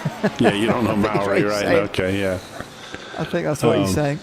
Well, to be fair, with me running this picture-in-picture setup, I had to make my chat very small so that I could put the extra screen in. And you should see my broadcast studio. It really looks like a broadcast studio right now. There's 6 monitors going in here. I've got double and triple images on some monitors. It's quite the setup. All the heating you could need for the winter. Oh my God, please don't even. Thank God in this house, we recently moved. In this particular setup, my broadcast room is the coolest room in the house. In the previous house, it was the hottest room in the house. If I would have had this setup running in that room, it would easily have been right around 100 degrees in that room. Yeah. Yeah, I mean, it would have been like an English summer over there this time of year right now, apparently. Well, a 2026 English summer, that's for sure, yeah. It is starting to cool down, by the way, in England, so you can worry about us melting a little bit less now. Well, I mean, I really feel bad for you guys because, as an American, I hate to say this, but we... by the way, real quick, I just read his message. He was talking about Mowry's aggressive move. At Raidillon, Eau Rouge and Raidillon. Yeah, That's not real surprising. I feel for you guys, man, because as an American, we don't know anything. If you're, and I'm not exactly young, we don't know what it's like to live without air conditioning for the most part, especially if you're in the South of America. I just can't even imagine what it would be like even if it's in the 80s outside, how you guys get by without air conditioning, I don't get it. Yeah, I mean, it's like I've said to you before, it is only like this for normally 1 week a year, so we just have to sort of put up with it because we would be wasting money for the other 51 weeks of the year. But, I take your point. It is pretty hot not to have aircon. So he made it all the way to lap 27, and he pitted on 12 before, right? Yep. So he went 15 this time. Yep. Okay. Perhaps even realizing his mistake from the first lap. Well, or again, strategy. He took the short stop early because now Holland's getting in the car on the long fuel stop. I don't think a short stint of 12 laps here. I think that the only thing a short stint doing here is jeopardising his potential of doing 3 stops rather than 4. In fact, I think they're very unlikely to be able to manage that now, to be honest. But we'll see just how far 15 laps is going to continue to get them here in this race. But only just over half an hour, sort of around 35 minutes. So at the moment, that wouldn't be enough. And by the way, Holland is getting into that car now as well, instead of Michael Anderson. Yeah, good thing the paint scheme's going to change. Not going to change on it because now I can at least still show it on screen. For those of you who don't follow our broadcast regularly, Jason Holland is a Tennessee Volunteers fan of the college, for those non-Americans, of college football here in America, and I'm a fan of a opposing team, so we have a little thing going back and forth, although we're not really enemies on the field. We don't play each other enough for that. But this battle here, man, these two are just having a blast. It's kind of turned into our GT4 battle early, which is kind of falling apart, by the way. In fact, it's let's go back there and take a look at that real quick. So Fabian's still out front, but now Smalley is still about 5 seconds back, which is after that series of slowdowns and incidents that occurred. That's kind of where he ended up, and that's kind of where he stayed here. Yeah, I mean, he's but after the incidents, by the way, it's 4 seconds back, so this has actually gone the wrong way for Smalley, but only by a second. Yeah, matched, and it was actually like last I remember when we were talking about it was like 4.4 or 4.5, so it's a half a second the wrong way ish. But I'm just noticing here those guys all pitted on lap 13 or 14 for them. So that's going to take them to roughly lap 26 or 27. So we should start seeing some GT4s pitting here soon.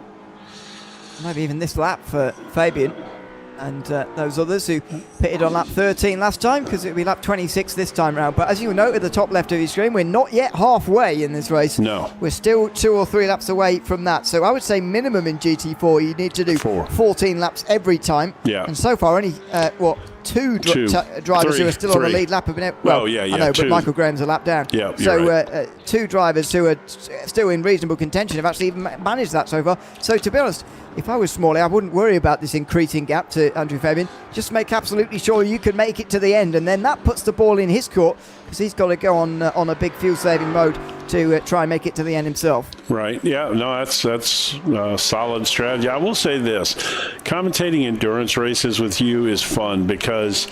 And you and I have had this conversation off camera sometimes. It's amazing how some people don't understand race strategy, and you really get it very well, actually. I'll say that. I know you've been around doing this a while, but wait a minute.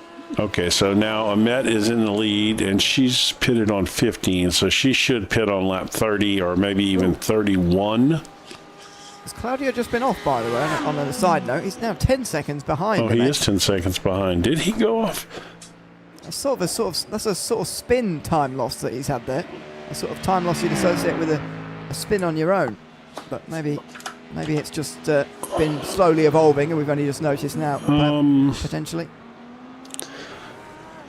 No, he did have a pass, but I think this was him just going by the pits. No, he's had no incidents that I can see.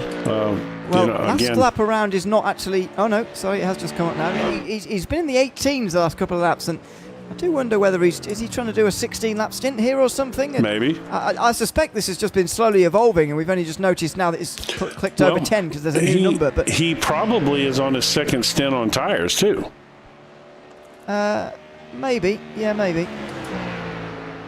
If that's the case, then that certainly will slow you down a little bit. It's not possible for us to tell without watching every pit stop, which would be very boring. So we'll just have to information that absolutely iRacing should provide to us. But yeah, impossible for us to keep an eye on the action on track and watch every pit stop. But Schaefer is in now, and it looks like Holiday is back in the car. I wonder if they were trying to cut their losses there, really. Lap 29 is an unusual lap to pit on, really. I think they were just trying to get Schaefer out as quickly as possible because that stint was going the wrong way for them with Schaefer in the car compared to what it was like when Harrison Holiday was in the car, which he now is again. I'll go away and do some maths on whether that will be enough driving from Schaefer to actually complete this race, but it might be quite close to actually not being enough here. But maybe it is one stint. You don't need too much. In terms of an hour, 2.4 hours, you would need to do whatever 1.2 hours divided by 4 is. Oh dear, that was close for Claudio. 18 minutes of driving, so he will have done that, won't he? Oh, easily, yeah. He doesn't have to get in again now, and that might be why they maybe cut that stint slightly short there. And I'm not even sure that they haven't. Amet's in, and she's in at lap 30, so she's staying right on her plan.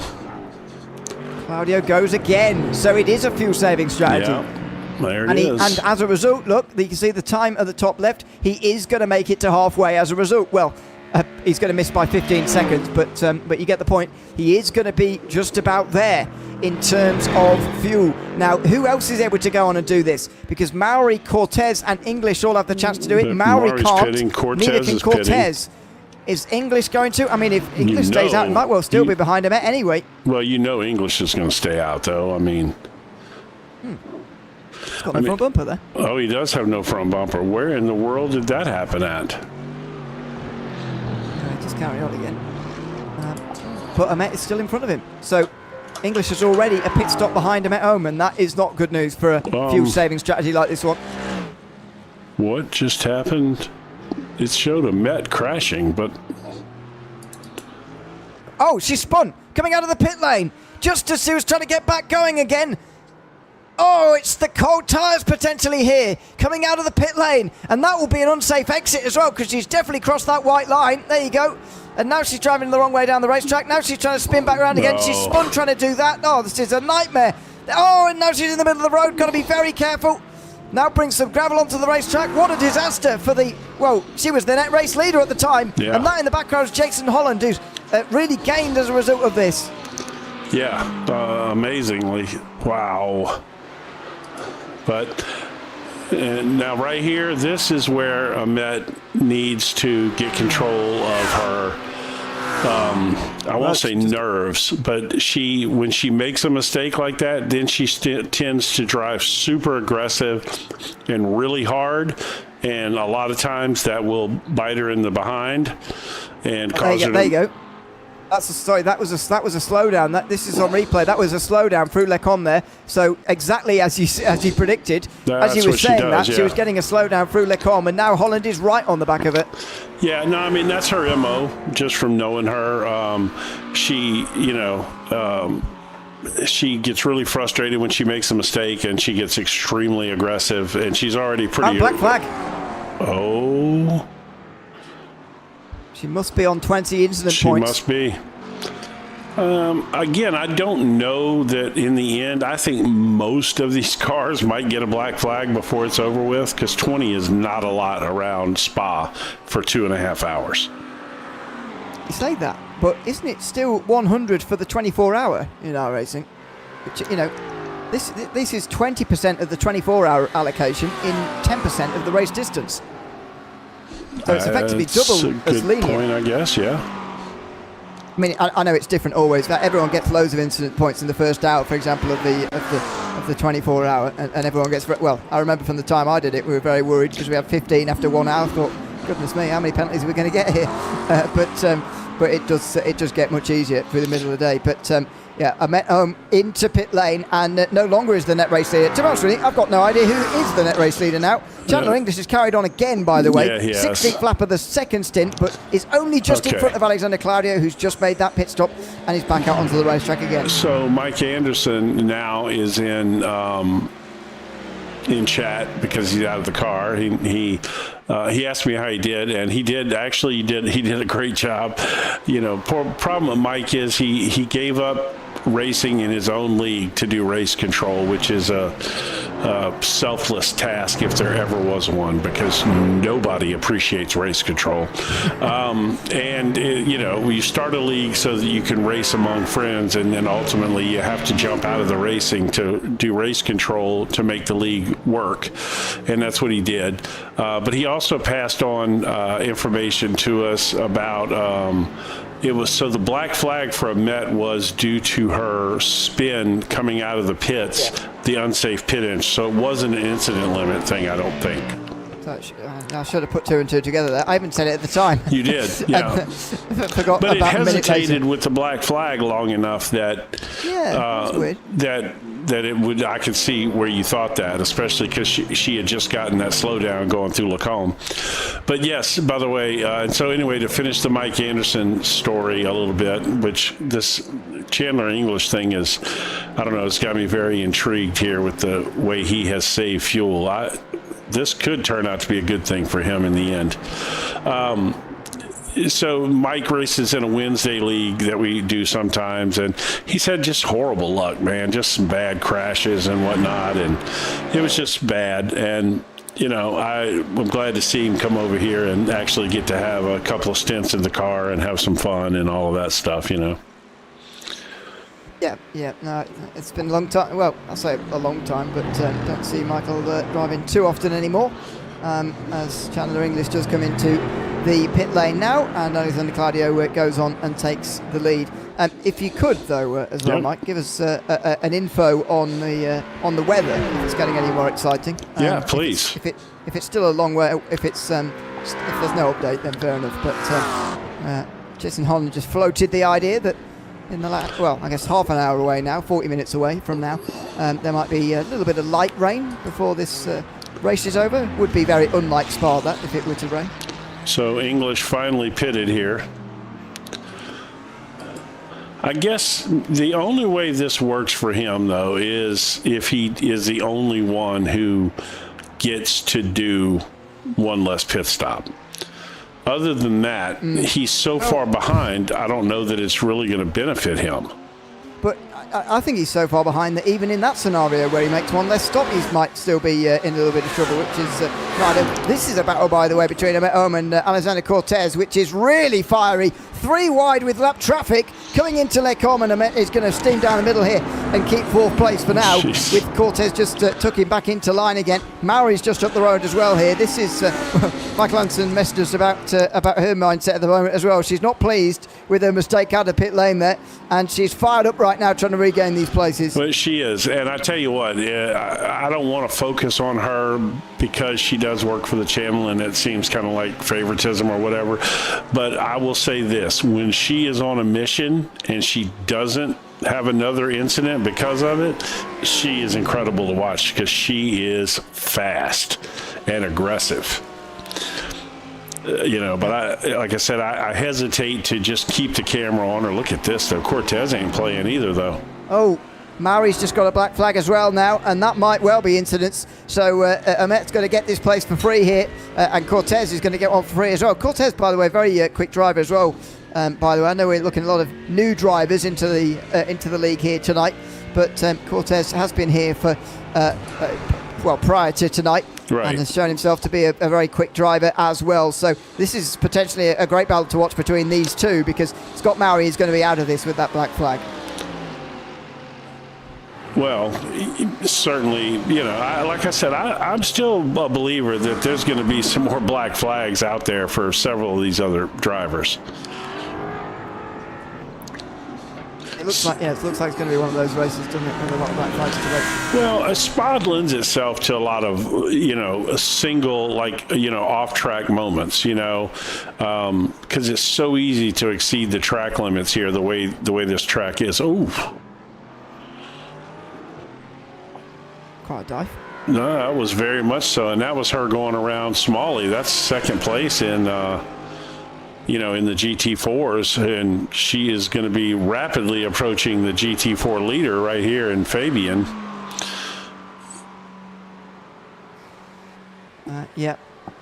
I say she, Fabian. Both of them. Cortez is right on her back bumper still. Smalley, by the way, closer to Fabian than when we last looked at them. Just under 4 seconds now, as opposed to over 5. Yes, that's true. You are correct, yeah. He's made up a second. He stopped one lap later, Smalley, but then his stop was 2.6 seconds short. So I'm not sure that going a lap further has actually helped him at all, if he's just not bothered to take the fuel that he saved. Well, was it there, or was it? Yeah, it was strictly on fuel here. Yeah. Interesting. Michael Hansen did message us back about the chance of rain, by the way. He said 6% of chance in 1 hour. So he says it's looking unlikely, and I would agree with that assessment with a 6% chance. So, yeah. Well, Jason Holland did say it was a slight chance himself as well, and it looks like it's remaining a very slight chance right now. So I'm going to put this out there into the world, mainly because if you're watching this and you're not part of this league already or this series,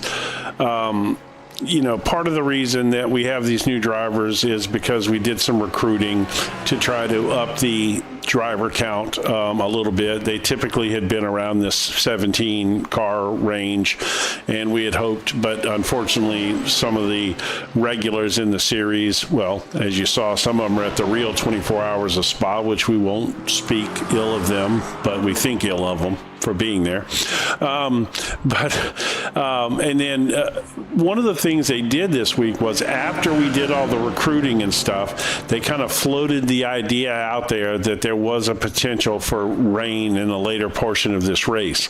And the first thing that came to my mind is, God, what a mistake that was, because people, unfortunately, and you know this well, is people run from rain like it's, just crazy. I mean, they don't want nothing to do with rain. Uh-oh, Holland got him a slow down there. That's not going to help his situation. But I just don't want to see, I'm sure that some of the drivers that didn't show today didn't show because they thought that there was going to be rain in this race at some point. And, I hate that people run from rain like that. But so if you are watching this, know that the car count will be higher. And if you want to get involved, this is, as you can see, this is a great series, great action, fun, any skill level, all the things, come get involved in this. This is a great series, and this is just kind of their getting it all together season, and then next season they're really gonna do some big things. So it's going to be a lot of fun. And by the way, great if you're a big participator in the iRacing special events, great practice for it as well, because yes.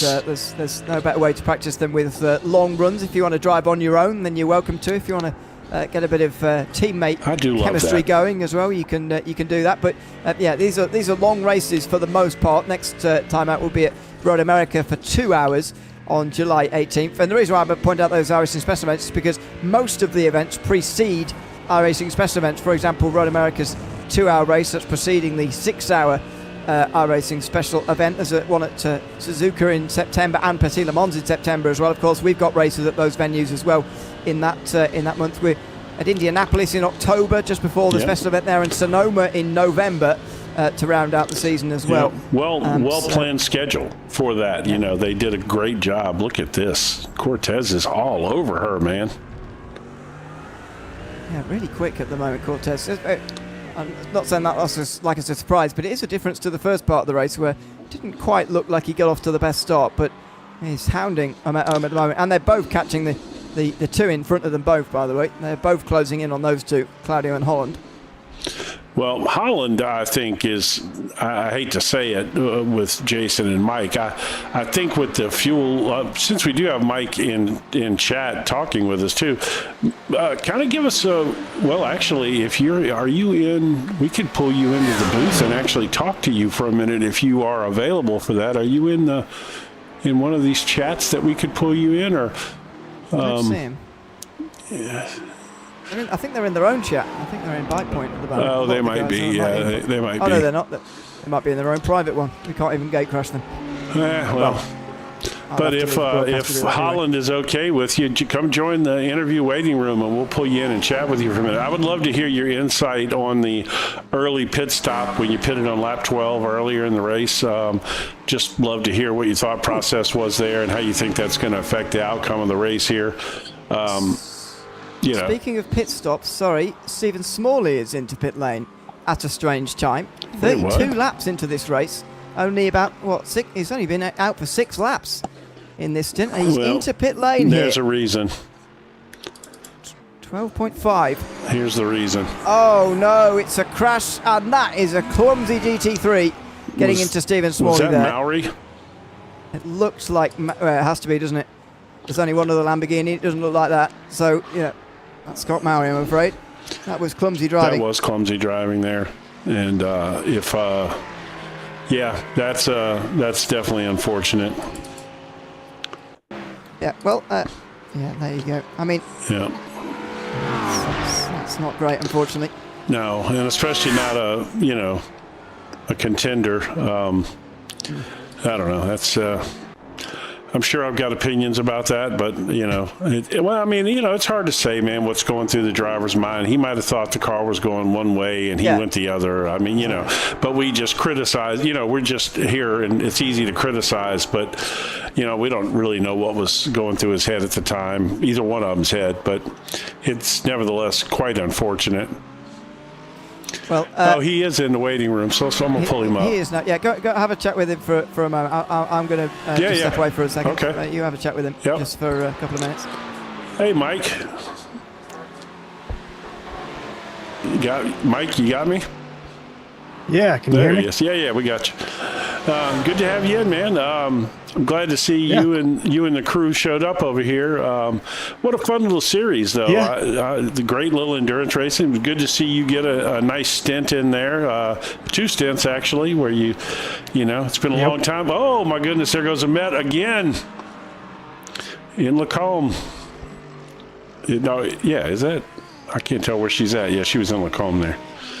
She saved it pretty good, but, man, she is like you said earlier, man, when she gets frustrated, she gets aggressive, and she overdrives a lot. If she could learn to control that, because she's got the speed to recover from these mistakes that she makes, as long as she doesn't compound them. But she has a tendency to do that and then starts racking up incident points and all that kind of stuff, and it's just like a big giant snowball for her.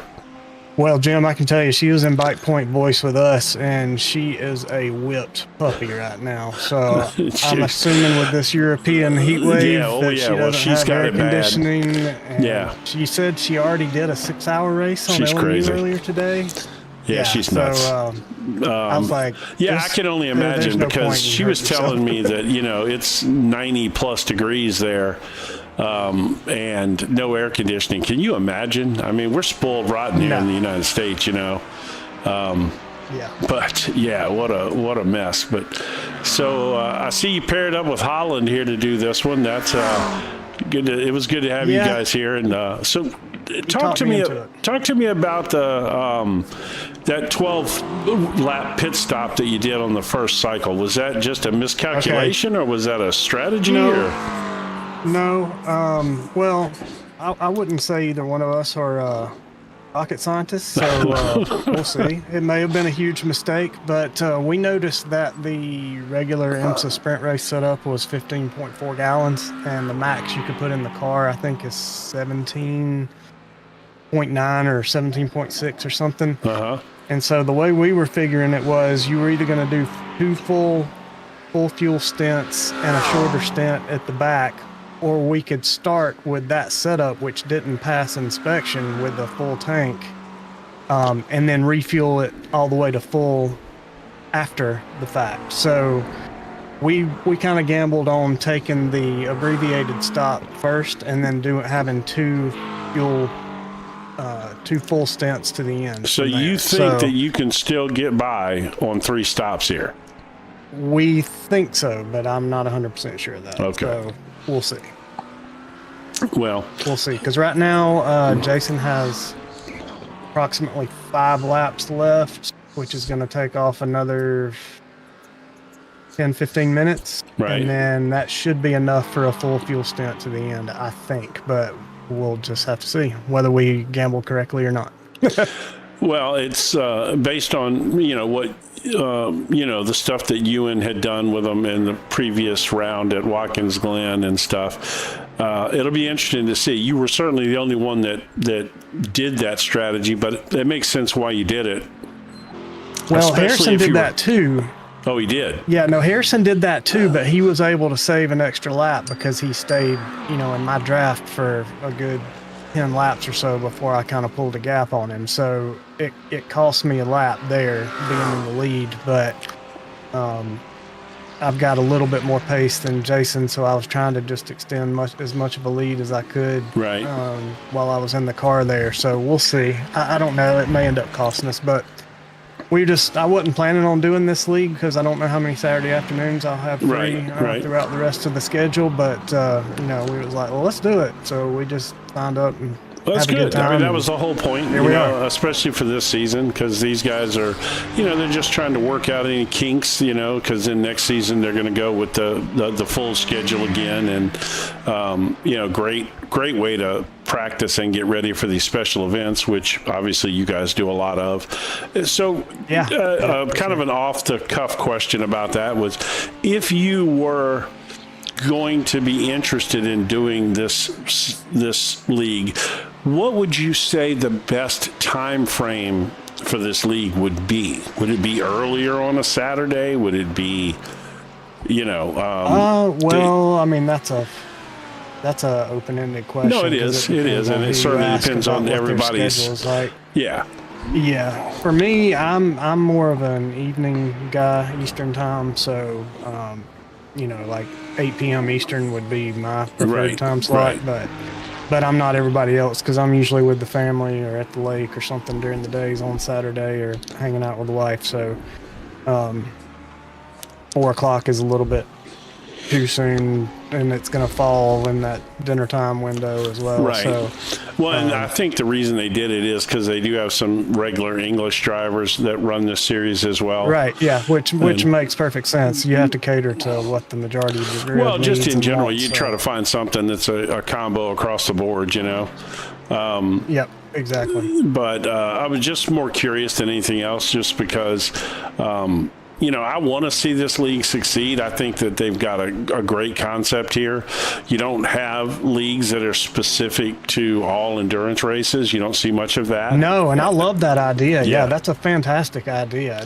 Especially being able to do it as a team. I know they were kind of wanting more cars on the grid, so they were encouraging people to at least do this one solo, but which is fair enough. Like, I don't have a problem doing 2 hours 40 or 2.4 hours in the car by myself either, but it's kind of nice to just, I drove for an hour and a little over an hour and then let Holland drive. I don't know if I'm going to go back in or he's going to finish it or what, but it's just kind of nice to relax a little bit, but you still get your own driving in, but then you can also do it as a team, and you're on the same track for longer than just a 60-minute or 45-minute sprint race. So it's well, and this is I do great. love the format, It's especially great when it's only once a month. So. Yeah. I mean, they kind of some happen 2 in a month because of the iRacing special event calendar. But I have to say, Jason's going pretty good in this car right now. He doesn't. He's another one that doesn't get to race a whole lot anymore. You guys were Well, made I'll that tell you a funny selfless. story about Jason. Let me tell you a funny story about Jason, since he can't rebuke me right now. That's right. So he just bought himself a new. To start it off with, me and him are bad influence on each other because we're both old guys, and so my kids are about grown. He's divorced, so he's living the bachelor life. So Right. He's got disposable income more so than you Yes, even. yes, that's what I was going to say. Yeah, we're blessed to have some disposable income. So and we've been trying to buy pace for years now, and that doesn't work, unfortunately. But I disagree. we both those did just buy. pedals you just bought will add pace. I promise you. Go ahead. Sorry. They help. They help. But he has some Ace Attack pedals, the Invicta hydraulic pedals. But he had them set up wrong apparently for the last year and didn't know it. Oh. And so he just copied me and bought the semi-cube wheelbase. But then he was like, I just found out that I've been running these brake pedals or these pedals wrong ever since I've had them. And so in the last week or two, he's gone from 1.6, 1.7K to where is he now? 2.1. So apparently you can buy a little bit of pace, but you have to be smart enough to know how to set it up correctly. I mean, he is a volunteer fan, so let's, That, you're 100% right about that. That is true. Mike is a bad influence. He brought that out. It's Mike's fault for sure. It's a big debate whether he's got more teeth than sense or more sense than teeth. At this point, but I know he's gonna kill me. I know he is. I know that I love the fact that you got the semi-cube pedals. I bought them. I told you the story. I stole those pedals, man. They were mismarked at a micro center near my house, and I bought them online for half price. I got both the pedals for the cost of one. Lucky. And I literally bought them and got in the car so fast to drive across town to go get them. And the whole time I'm standing in line waiting to pick them up at the pickup window, I just kept waiting for them to come out and tell me that they weren't going to sell them to me. Yeah, and they didn't. Boy, and I tell you what, I loaded them up and got out of that parking lot so fast. But I mean, if you can afford them, I mean, it's ridiculous. They're stupidly expensive, obviously. But if you can afford them, the adjustability. I heard a lot of good things about the Moza pedals. The Moza, what is it? The M pedal, M booster pedal. Basically the Moza version. I've heard a lot of good things. I tried it out before I bought this one at the Sim Racing Expo in Charlotte last month. Me and Jason actually went to that together, and it was not. I don't think it was set up very well, and I didn't like it, and so I ended up splurging, double the cost or whatever. But I've heard since then from people that if you take the time to set it up right, it can be very impressive for the difference in money. So everybody's got their own budget. Harrison, by the way, I don't know if you know this, Jim, but Harrison Holiday is a very fast driver, and he's driving on the equivalent of like Logitech G29 equipment. Well, doesn't have a load cell brake pedal, doesn't have force feedback worth a hoot. I mean, you can be quick on anything. No, you can. I mean, that guy enough. Suelio that gives lessons, he was on a G29 for years. And he was one of the top 1 or 2% drivers in iRacing. If you're fast, you're fast. And you can adapt to anything, especially when that's all you know. Maybe now if you were used to driving on some high-end equipment, and then you drop down to that, maybe not. Maybe it would take you a while. But fast is fast, man. I mean, there's a lot more. Oh, I see some rain on the. On my screen, by the way. Do you? Oh, there it is. Yep. Goodness me. Uh-oh. Yeah, that came out of nowhere. Let me look at the radar here. All right. Well, we should. It's a very, very tiny, small band, so I don't think it's even going to go to wet tires, to be quite honest. But by the way, we're seeing Jason in a bit of a battle at the moment as well, by the way, here for second I see place. that, yeah. Sandy Cortez just catching. Looks like he's just stayed to the left-hand side there. It was almost as if to say, go on past. We'll see whether that's actually the case when they get on the brakes here for Lecombe. No, it is indeed the case. Cortez goes through, but yeah. That's quite an unexpected. What did you say, Michael? It was earlier. A chance of rain, 6%. He said 6% was the chance, max, and that was at 7 p.m. in Sim, which is still half an hour from now. But all I'm seeing on radar is a very, very thin little blue, not even green. Right. Yeah. Well, I don't know how. Did you do an iRacing Watkins Glen 6-hour last weekend? By the way. Correct. Yes, we actually won. Myself nice. and another guy from Wild Ride Motorsports, David Sorrow, and we got in the time slot 5, and it was an absolute torrential downpour, which was crazy. I was going to ask about the rain because in the top split race at sort of midday European time starting, there was exactly the sort of rain that we're seeing at the moment for the last half an hour, but because it was that blue rain.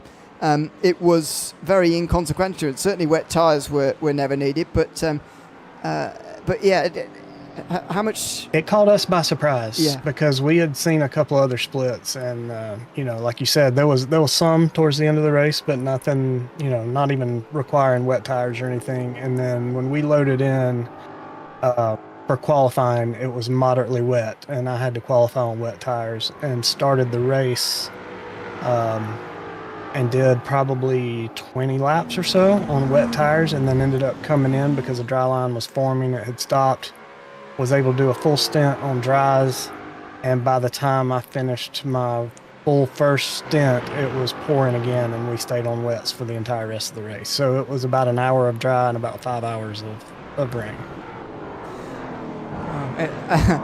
That's I'm glad the race that I saw was not like that, to be honest. I quite enjoyed the dry race at Watkins Glen, to be honest with you. But there you are. As you say, it doesn't look like this rain is going to last very long, or indeed get very heavy. I think my general rule, to be honest, with this sort of thing is that if it stays blue, then you're probably not going to need wet tyres. As I say, even in that scenario when it was raining for half an hour last weekend, it still didn't need wet tyres even after that, although the fact that it was so close to the end of the race might have actually influenced that slightly. But anyway, Jason is into pit lane right now. Another 25-second stop and on his way again. You're hoping... I can tell you already, we gambled incorrectly. We're going to be short. I didn't want to say it. When you were talking about it earlier, I didn't want to say it because it sounded like you still had hope, but no. Well, as I said, we're not rocket scientists. One of the famous sayings of all time is, hope is not a strategy.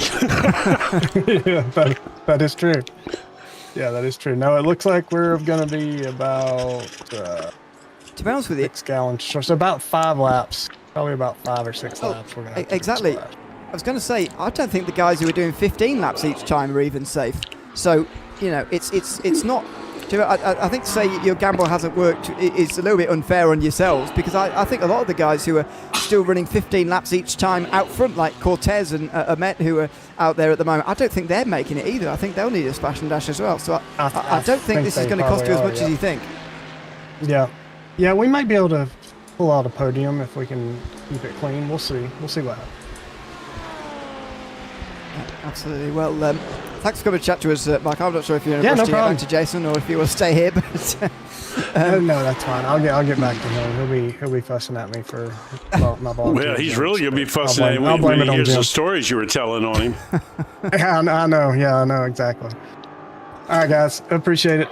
Thanks very much, Michael Anderson, driver with Jason Holiday here tonight. Or even Jason Holland.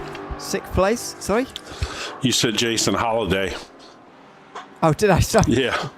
Sorry. Yeah. Harrison Holiday. Jason Holland. There you go. But paired with Jason Holland here today. 6th place currently for them. And as I say, I don't think this is quite going to turn as bad as he's imagining at the moment. It just depends how many of these guys are actually doing 16-lap stints now. I don't think Cortez is, certainly not. The way he was driving, he can't be saving enough fuel for that. Harrison Holiday needs at least 2 16-lap stints here, and I'm not even sure that's going to be enough for him. I think I would predict at the moment this race is going to be 62 laps, and that will be 2 15s and 2 16s in GT3. And yeah, like I say, I don't think that's going to be possible for Holiday. I think Amet might just have started to try and do this now, hence why she's being caught by Holiday. But she's a long way behind Claudio, who I think is probably in the best position right now in terms of strategy and indeed pace. Yes, combination of the two, absolutely. Plus, she's kind of all over the place, man. I unfortunately, I think she rattled herself when she spun there earlier. I'm going to pop down here and give a little recognition to Smalley, who is closing this gap back up to get back into second place after, unfortunately being spun out of second place earlier in the race. Yeah. Well, good that he continued on anyway, and he can very much rescue second here, because like in GT3, I don't think many GT4s are going to be making a third pit stop and going to the end. I think Fabian and Prince are trying to. They'll pit on lap 41 this time round, and they'll try and then get to lap 55, which I think is still going to be 1 or 2 laps short. But let's wait and see on that front. Smalley will be hoping that they are a couple of laps short, because in that case, then effectively what's happened is he's just done his short stint of 6 laps, and now he's doing full stints to the end. But either way, he's catching Pritzky's quicker, and he's now passing on the way in towards the chicane. He's on the outside here. Round he goes, and into second place, back to second place in GT4. Yep, and so an interesting observation here. Look down in 4th place at Marcellus Simmons. I haven't really talked about him much during this race at all. Made for lack of a better term, an unscheduled pit stop at lap 36, which would have been off kilter. But now they're going to be able to make it on one more stop. And they're potentially the only GT4 that can make it on one more stop. Yeah. And they're not that far behind the second place car. They're only 12 seconds back of the second place car. Right? Oh, no, I'm sorry. They are, 13 seconds, yeah. So they could easily end up taking a podium here. Yeah. Would that be a change? Oh, well, I suppose it would be, actually, because they Sims started behind Prince. So that would be a change for third. Whether it's going to be second or third. I mean, if both those cars, certainly Prince is going to have to stop twice. I think whether Smalley has to or not, because Smalley did make a pit stop, I think, after the damage. I think everyone's making 4 stops here. So far, Smalley's already made 3. So and Sims, as you said. So, yeah, I think Sims and Smalley have 1 stop left. Fabian and Prince have 2. But as you point out, I think that puts Prince well out of the podium places, the way we're going at the moment. Here comes Chandler English, meantime. One of the big fuel-saving guys from this race, alongside Kevin Miller through Lecombe now. English has been in for a third stop already. Unfortunately, this strategy has fallen apart with a bit of an incident. He's missing that front bumper early on. Has got that reattached now, but is back down to 9th behind Miller in 8th. And Harrison Holiday's into pit lane there. Managed 16 laps that time, but he's coming from a situation of disadvantage. And Scott Mowry's come in as well after 45 laps. Still 40 minutes from the finish. So far, the average stint time has been exactly on 35 minutes. They've got to go at least 1, I would say 2 more laps to be absolutely sure of this in GT3. Yeah, I agree. It's going to get really interesting from here, though. It really is. The fuel strategy is... the English, obviously, his strategy fell apart with the incident and everything. Claudio is definitely sitting in the best spot right now, though. From what I see. Absolutely. I think he's got the best strategy, and he's in the lead anyway. Right, so, he's in the lead of the race and the best strategy. Yeah, so that's very difficult to overcome, I think, for any of the drivers who are behind. I mean, Cortez has got clearly much better pace, and he's very quick at the moment, Cortez, and he's been able to do 16 laps on this stint. So he's just one to watch it, but he's had a very sluggish start, Cortez. Now he's getting into it, though, and Yeah, just he's going to be able to go 16 laps this time around, 2:46. So he's going to be hoping this race is 62 laps and not 63, which it could be. If it's 63, then Cortez can't make it. But if it's 62 only, then Cortez might be in with a chance. And same for Amet as well, who's also doing 16 laps in this stint. But and that's contact with one of the Caymans. That is Michael Graham, I think, who she just makes contact with there, trying to squeak through on the outside of that chicane. I wonder if that was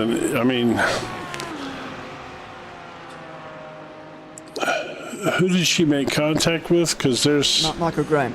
Okay, no, I know black flags. I got to be worried about her incident limit, at this point. Because we know she's had some more incidents since that initial spin coming off pit road. And several off tracks and things like that. Oh, they're both in. Cortez and Amet are in on this lap. Claudio still going.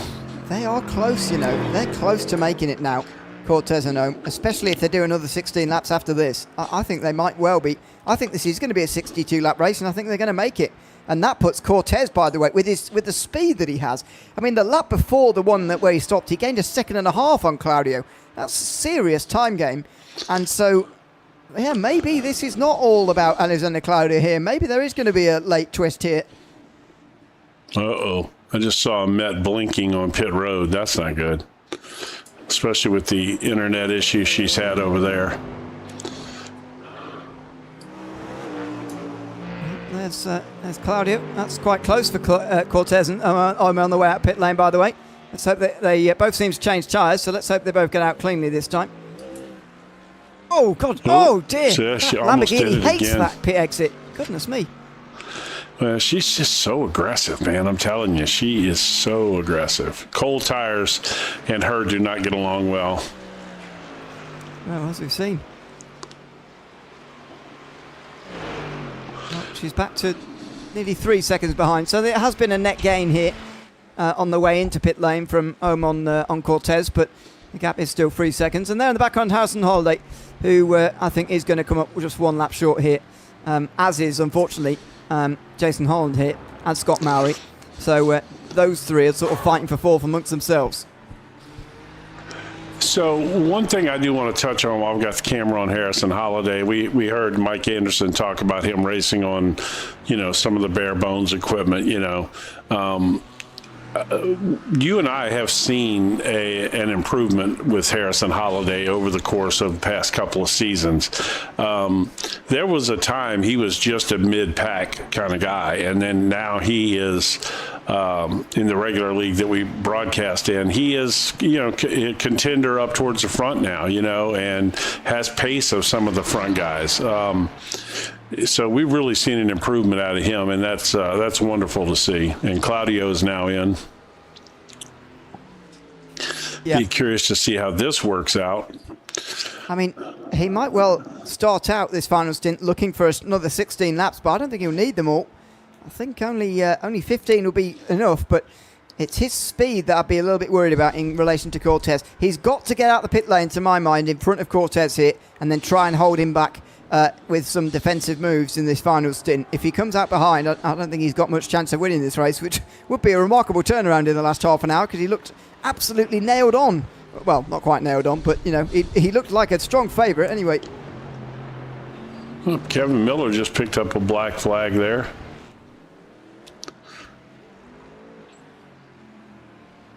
Now Claudio out the pit lane just as Cortez crosses the start-finish line.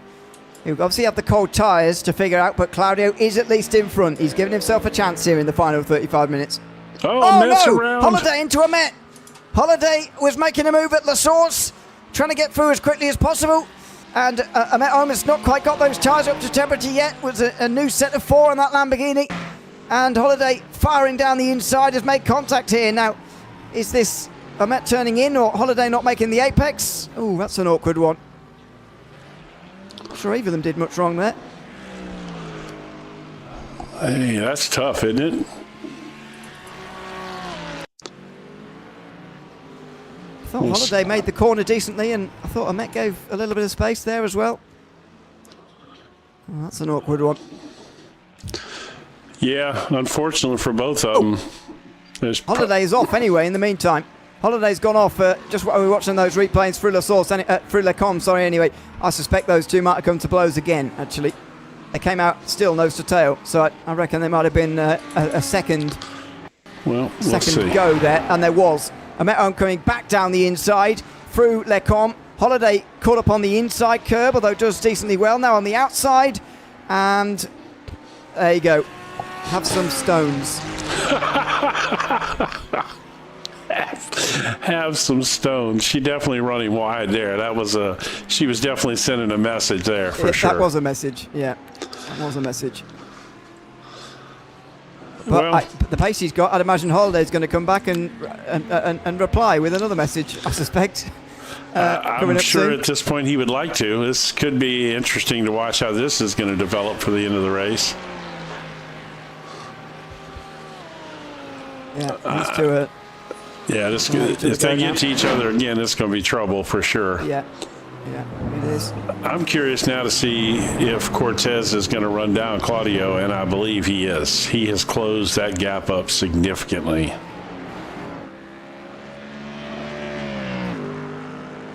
Yeah, over the line, 2.5 seconds. Next time round, we'll get a handle on what the lap times actually are for these drivers as Michael Graham comes into pit lane there. GT4 pit stops, by the way, have been going on as well. Andrew Fabian has been in for this penultimate one already. I think everybody's got one stop to go now, but it's David Shreve now back in for Prince, and Mark Prince, that is, not the singer. David Shreve is down to fourth and fairly comfortably so. So I think we've got our podium, just not entirely sure what order they're going to finish in yet. Yeah, I agree with that. My question is Smalley going to be able to make it on one more stop? Yeah. I mean, he's 12 laps into this stint now. Right. Already. Right. So at best, he's going to go what? 3 more? 2 more, I think. I think 14 will be the limit. 14 laps at 2.5 minutes a lap is 35 minutes, and we've only got 30 left, so I think he will be fine. Okay. So, yeah, then that's good. And good for him, you know, that unfortunate incident where he got spun out of second place earlier in the race, you know, good on him. His problem is that his stop is longer than the other two because he's stopping earlier. That's his main problem. He is going to make it to the end. He's just got a longer stop still to get there. Well, yeah, at least he doesn't have to do 2, though, so that's the thing. No, that is positive at least. Terry Campbell's been in the pit lane for 2 minutes, by the way, unfortunately. His invincibility has finally run out, well, it seems. This is, you know. Oh, that's a bad rear left corner there. Oh, yeah, that's not pointing the right way. No. Oh, no. Oh. Thank goodness he didn't get stuck there. I've seen that, actually. Oh, if you remember a few years ago, the Spa 24 Hours in the real world was decided by something like that. So we see here. Oh goodness. Oh, man, he has taken some big shots today. Literally the 2 fastest places on this racetrack. Yep. He's wrecked in both of them. Yeah, I think he's come back out, though. 2 minutes 42, and that's enough for the Porsche mechanics to send him on his way again, and he's carried on again. Good for him. Might as well get out there and have some fun. You're 2 hours into this, you might as well finish it out. Yeah, exactly. 3 laps down, and he's not going to get any more places unless there's some crashes, but absolutely. Oh, Jesus! They're very nearly running straight into the back of David Shreve. It is now. Well, who's driving that Mustang. She doesn't want Harrison Holiday to catch her. No, well... You know, he could have communicated that a bit better, though, because it was a straight they were coming onto. But anyway, Holiday is right back here again, and he will have remembered their previous battle where Amet fed him into the gravel. He'll especially remember it right here, because that's where it happened. That was just right before this. This is going to be fascinating between these two. It wouldn't surprise me at all to see him punt her. No. Well, I don't think there'll be contact, but he might well feed her into the gravel in the same way. I wish I did have the camera set up for this league today, because he typically runs one, and I would love to see his face. Yeah, the reaction to that initial moment would have been very interesting to watch. Yes. I don't know. The other side of that is, if he felt like that maybe he was at fault in the initial incident, then, you know, maybe he looked at it like it was, you know, he was kind of owed that, and, you know, you just take it and move on, you know. No harm, no foul. Run me wide. I didn't wreck or anything. Well, let's see what the answer is as we enter the final half an hour. Harrison Holliday does catch up to him at home, and don't forget, these two are on different strategies. We're expecting Holliday to have to make another pit stop, whereas Home may well not have to. But let's see, coming into the final chicane here, he's going to have a look down the inside, and he does not brake late enough to properly have a go, but just got in the mirrors there. Yeah, it'll be interesting to see if she reacts to that as well.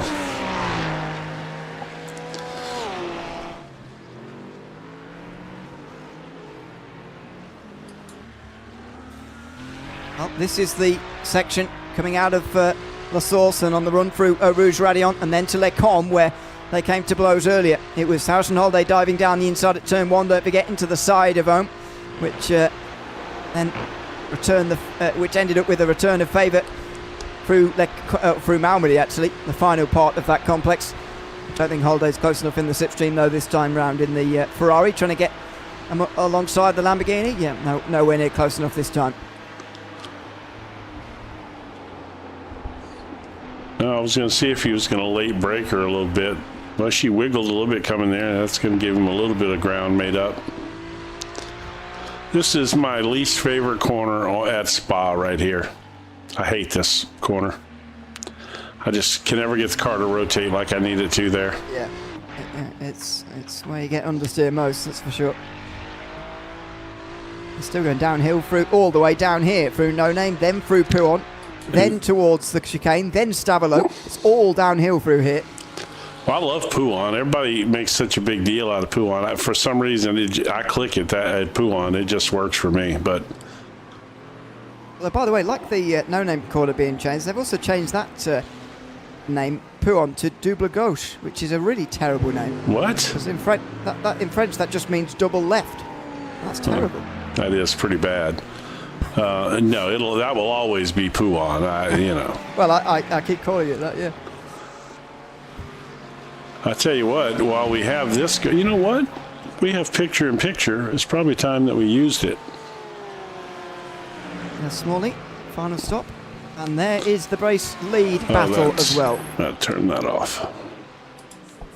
Yeah, you got the battle for the lead up there. I had to tune in on that as well, but we are dying to see if Harrison Holliday is going to catch her and pay her back for that little off track earlier. And this is the only two battles right now currently within a second on the track. Yeah, pretty remarkable that they're for such high positions in this field. But Claudio being caught with 25 minutes to go is a concern, because he's going to be on the defensive to Cortez based on the pace that we saw, especially towards the back end of the last stint. And that is a very long time to defend for, 25 minutes around here. So let's see how this actually unfolds. But I'm not sure this is you know, I think this is too much time, sorry, for Claudio to actually defend here. But let's see as they come up the Kemmel Straight. Neither battle quite close enough this time for anything into Les Combes. No, they seem to be kind of settling in there, both these battles, but being that we're on the last stint for all these drivers, well, Harrison is going to have to save fuel if he does to not make one more pit stop for sure. I mean, it would be off the scale fuel saving if he were to make this. Well, I mean, in theory, if he run a 16 lap. Well, he gets a 61 with that. Right. Which is going to be a 62 lap race. Right. So, you know, I mean, I guess saving an additional lap of fuel in one stint is not that easy to do. Especially around here, and the laps are so long. Yeah, yeah. And there's not a lot of time that you're not on the throttle a lot.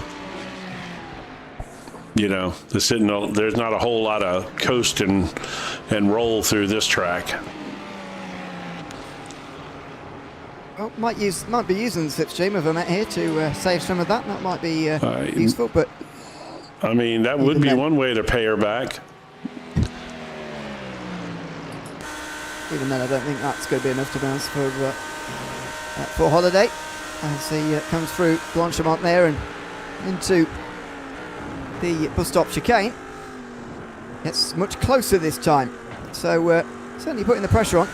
He's actually made a nice move on her there. He's closed up quite a bit.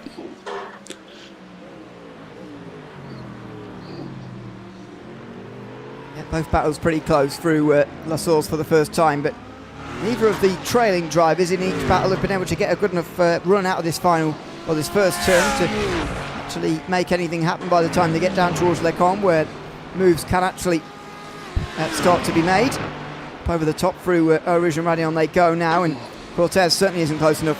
And to be honest, that Lamborghini is looking far too strong in the straight line for Holiday at that distance as well. You can see it here, just no chance from at that sort of distance. I mean, but he's staying with her, though. She's not like she's pulling away from him.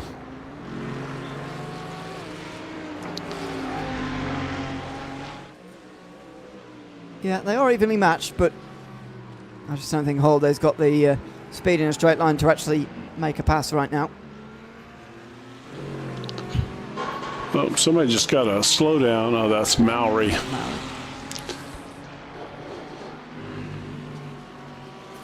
Currently still fifth, about 8 seconds in front of Jason Holland. So Holiday, Murray and Holland are the ones who are fighting for fourth position, I think, because they'll all need a splash of fuel, and at the moment they're pretty equidistant, 8 to 10 seconds apart.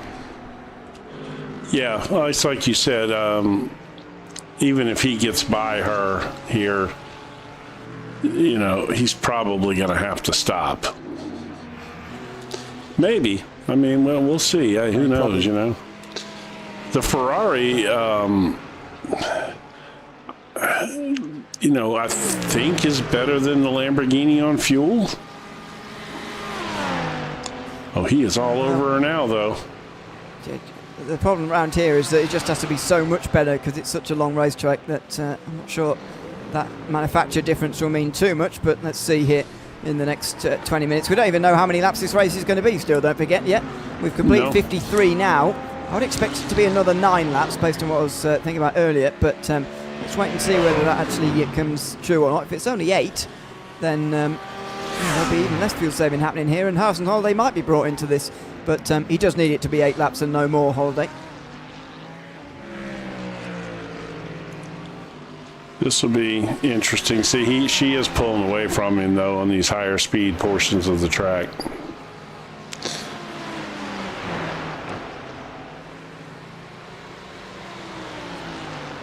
It certainly is. That's just preventing this battle from really taking place at the moment, although this is probably the closest that Holiday's been since the incidents themselves. It's a third of a second back, but even that sort of a distance is too far back, and yeah, he follows the leader again and again. It's just not beneficial to the driver behind at the moment to really make a move. No, and same situation here. These two are just, you know, at this point you're just waiting for that opportunity to make your move. Cortez has got to feel like he had the pace over Claudio earlier. But wow, Claudio really has been quite, I don't want to say a surprise necessarily, but, you know, a refreshing twist, you might say, you know. Early on, you know, not super impressive, but as the race developed, just was really strong. Quick, good fuel mileage, the whole 9 yards. Yeah. In a car that's notorious for not necessarily being a fuel saver. Well, it's all coming down to this now in the final 20 minutes between these two. Not too much fuel saving more required, for certainly, well, in either case actually. Both pitted on the same lap last time round, Cortez and Claudio, but one is quicker than the other, and that is the driver who is behind the race leader at the moment. There's a final GT4 pit stop happening there for the race leader Andrew Fabian. So final stops happening all round at the moment, but can Claudio hang on, and how long for here? Because I think if Cortez gets past, then that is the race over, really. Yeah, I would agree with that.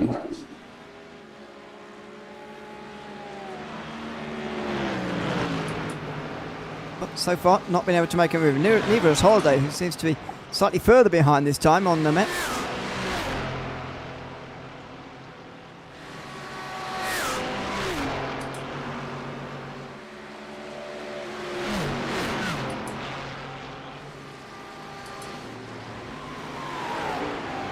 Yeah, there you see it. Nowhere near close enough this time round.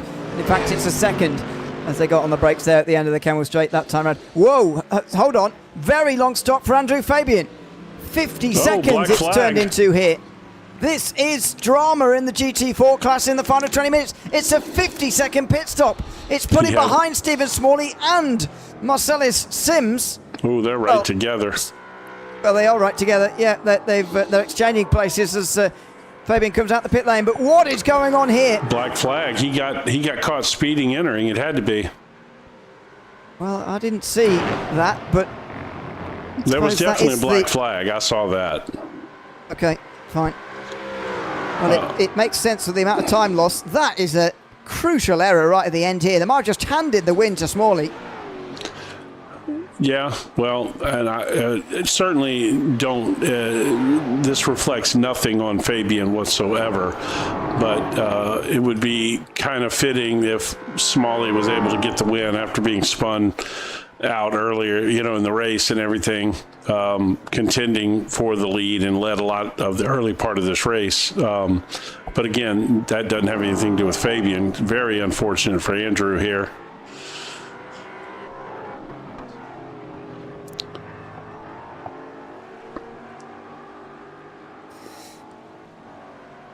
Wow, that is late drama. I wasn't expecting at the front of the GT4 class. Are we going to see both classes exchange their lead in the final 20 minutes of this race? Would be remarkable in a 2.4 hour.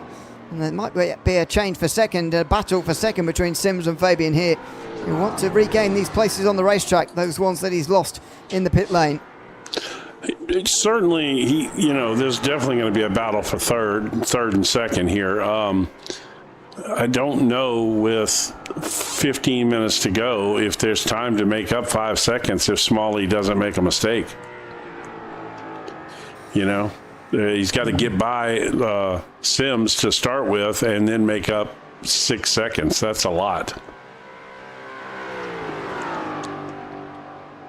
Yeah. So this battle has fallen away.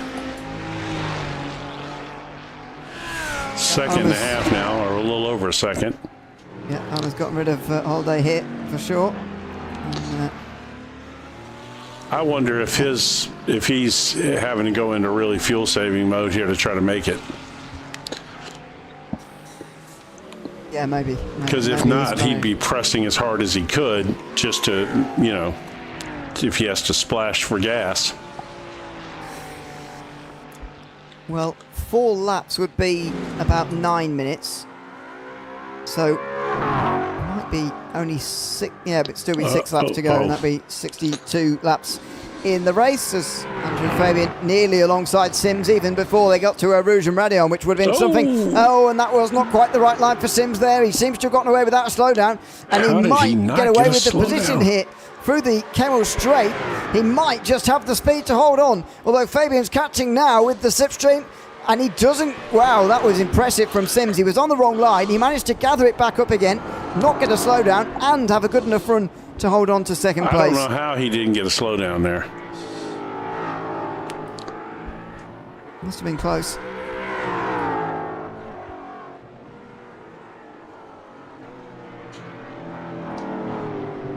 But Fabian's just all over him at the moment, looking left and right to try and get past Sims here.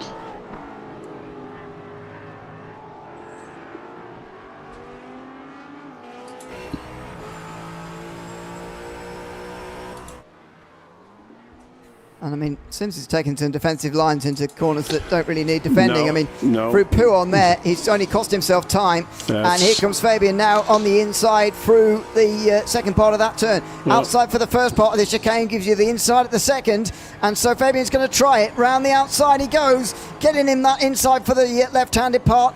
And surely he's going to have this place. There he goes. He moves up to second place. That all came from a bit of unnecessary defending. But Sims fights back again. Coming into Stavolo. Fabian on the outside will be able to keep this place now, surely. No, Sims still there. And is going to maybe hold on. They're still side by side. Good respect shown between the two. But Fabian is able to get through here. Yeah, well, and that, to be fair, is completely a product of Sims running, just being too defensive, you know. Like you said, being defensive in corners that you didn't need to be defensive in. Yeah, Pouon never needs the defensive line on the way in unless you're already side by side. That was side by side, speaking of. Cortez is having some horrible blinking issues. This is pretty bad. Oh, man. And by the way, Omi's catching them both here. She is. I don't know if there's enough time. 12 minutes to make up 3 seconds is a lot. If these two really get to battling, though, she could make up a lot of time really fast. Well, exactly. And last lap was a personal best for Ohm. Only 2.5 tenths away from the overall best. Well, nearly 3 tenths. Slower than the overall best lap time. What? Fabian just got a black flag. Wow. I'm assuming that had to be for incident limit? Yeah, I think so. Well, all that for naught. Yeah, indeed. As they hit 5 laps to go here, by the way. This will be a 62-lap race, and that means that Claudio and Cortez won't have to do any fuel saving. The way that Ohm is pushing suggests that she's done the fuel saving that needs to be done. She just needs a 16-lap stint out of this one. Horace and Holiday, though, needs a 17-lap stint out of this, and that will be longer than we've seen from anybody today. Yes, and I find that hard to believe that that's actually going to happen. We'll see. Yeah. Amet is charging. 16.9 again that time round. Yeah, she's sorry, that was Holiday. 17.0 from Ohm, but the front two also did a 17.0 as Holland comes into pit lane now, as expected. Yeah, well, we kind of knew that was coming. Mike let us in on that secret. Yeah. Well, I didn't want to say it to him, but eventually realised himself, so I'm pleased about that. I'm pleased I didn't have to break the news. Right. You're way too nice of a guy to have to crash somebody's hopes like that. She's catching them though, man. It may not show in the overall lap time, but she is absolutely making up ground on them. I shouldn't even say this, but I don't believe in jinxes. So my concern is that she's going to there it is. God, I was literally going to say that. I was literally going to say my concern is that she's got to be getting close to this incident limit, and this aggressive driving and these off tracks are going to bite her. And sure enough, they have done. And she just toes, and that's that. Yeah, is that a disqualification? No. No, oh no, she's just towed back to pit lane and said that's enough. Yeah, she hung it up on that one. Well, I mean, there's no points championship on the line here for her, you know. She's put in her hours today. But yeah, that's exactly what I was fixing to say, was that because I saw her have an off track there, and my thought was, man, she's got to be getting close on these incident limits, and sure enough. Yeah, there you go. So I just thought it into fruition. Talk about commentator's curse. You can just think it. I didn't even get to say it. I was about to say it, but Thinker's curse. 4 laps to go as they cross the line there. Still no stop for Holiday, but they wouldn't expect you wouldn't expect there to be for another couple of laps yet at least. Cortez was looking very quick especially towards the end of the previous stint, and Claudio is so far been able to nullify that really at the front of this race. They came in there, you can see just pulling out of the way. That is so Jones, I think. Holiday has got a 30-second lead over Mallory. Now, that's not enough if he has to pit, but it is enough for him to try to go into big-time fuel-saving mode and maintain that podium. True, yes. Well, yes. The gap, actually, you're looking... Sorry, did you say the gap to Holland or Maori? Because Maori's going to have to stop probably as well. Oh, well, I was talking about Maori, so yes. So, yeah. So he actually has 50 seconds to go ultra save. Right, ultra save. Yeah, exactly. You're not going to catch these front two anyway. By the way, Cortez is turning the heat up now, it looks like. Yeah, if they fight, if they crash into each other, then he might have a chance. And I think Cortez is hedging. Have a look at that short shift there, by the way. Look at the fact he's not... Well, we'll just stay on board here for a second. How much of the rev lights is he even using here? I think he's hedging his bets for a potential 63rd lap hit. Oh, no, there we go. No, I think that is there's a lot of places where I will short shift to in a situation to keep the car out of those higher revs, and it's not because of necessarily fuel saving, is just the way the car goes through a section, if you're in the high revs or not, or vice versa. Like turning, I'll drop it down into first gear, but I won't actually ever accelerate in first gear. I'll go back to second before I start accelerating. Well, I might see an example of that here. Oh, he does use first gear properly there, does Cortez. Over the line, this will be 3 laps to go, by the way. They're very close to making this 63 laps in this race, by the way, which would have stumped everybody but these two. But, in fact, that's not actually going to be the case this time round. They've just slowed this race down enough for that not to be the case. But as you say, Cortez is really turning up the heat now. He's leaving it very, very late. He hasn't actually attempted to make a move in the last 20 minutes that he's been behind Claudio for, but he's going to try and do it late on here. 2.4 hours of racing in the Grid Up Sim Racing GT Challenge coming down to this here at Spa tonight. Cortez in the slipstream of that Mustang is not getting anywhere in a straight line. Look at the losing of time there coming down the straight, even despite the fact he's in the slipstream. Yeah, that's crazy, right? That just goes to show you how much straight line speed those Mustangs have, man. And the Mercedes is notoriously a pretty powerful car, and for that Mustang to just pull away like that. But here comes an evening factor out here that could even this thing right out, and that's lap traffic. Oh, and it's slowed down Claudio a lot. Here comes Cortez. If he's not got the straight line speed, he might have to take advantage right now. He goes to the outside of Pouon. He's not even got the overlap, though, to force Claudio onto the wrong line. Oh, and he's made a spin. Claudio's gone into a spin through Pouon. He saved it himself. But what avoidance that was from Cortez, who just skips to the outside, and he's got a slow down penalty for his troubles, but he has got this race lead. I don't think there was any contact. I think Claudio on turning there just lost the car through Pouon. Cortez went to the outside and went straight past him into this race lead with 5 minutes to go. Wow, that was crazy. All right, let's see here. Let's do this. Bring back up this and get rid of that ticker.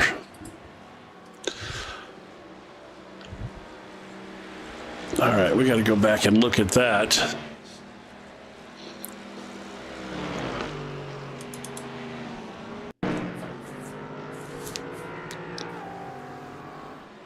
It was just with that little bit of lap traffic, bit of pressure on Claudio, who's on a different line. There was no contact at all. We just lost it. Cortez did a very good job of avoiding contact there. Very good, because he was right on his bumper, too. Wow. Yeah, and the fact that Fabian kind of ran off track there probably... I'm not going to say that caused it. Oh, there's another black flag coming in from Ollinger. It's that time of the race where they start to really mount up here. But that looks like that is going to be done and dusted unless Cortez makes a mistake here. Well, it's going to have to be a mistake for this to turn around now, because that's 2 seconds and there's only a couple of moments. Look at the time he's gaining in a straight line there, Claudio. 4 tenths towards the top end speed there in the Mustang. Remarkable. I think the Mustang's going to be a very well chosen car next week. I agree. If I were to guess. I mean, of course, they could balance it next week, because they do their final balance on about Wednesday. So take some power off. Yeah. Or, you know, make it less fuel efficient, or take a little fuel out of it to make them run a lap less or something. Well, the problem with that is that the drivers, especially in the top splits, have always just sort of worked around that by just saving more fuel during the race anyway. So I would advocate against that, really, but that is what they might well do. Now, traffic for Cortez is just bringing Claudio back into this. They'll see the white flag next time, and look at that! Through the chicane, Cortez can't get through. Oh, and he's been stuck behind the Mustang. That's unbelievable. He makes a miscommunication completely with that Mustang. And Cortez is back to where he started. He's back behind Claudio all over again. Wow. Yeah, that was strictly... I think that Cortez just took for granted that he had that lead and didn't get aggressive with that lap traffic, and it bit him. Wow.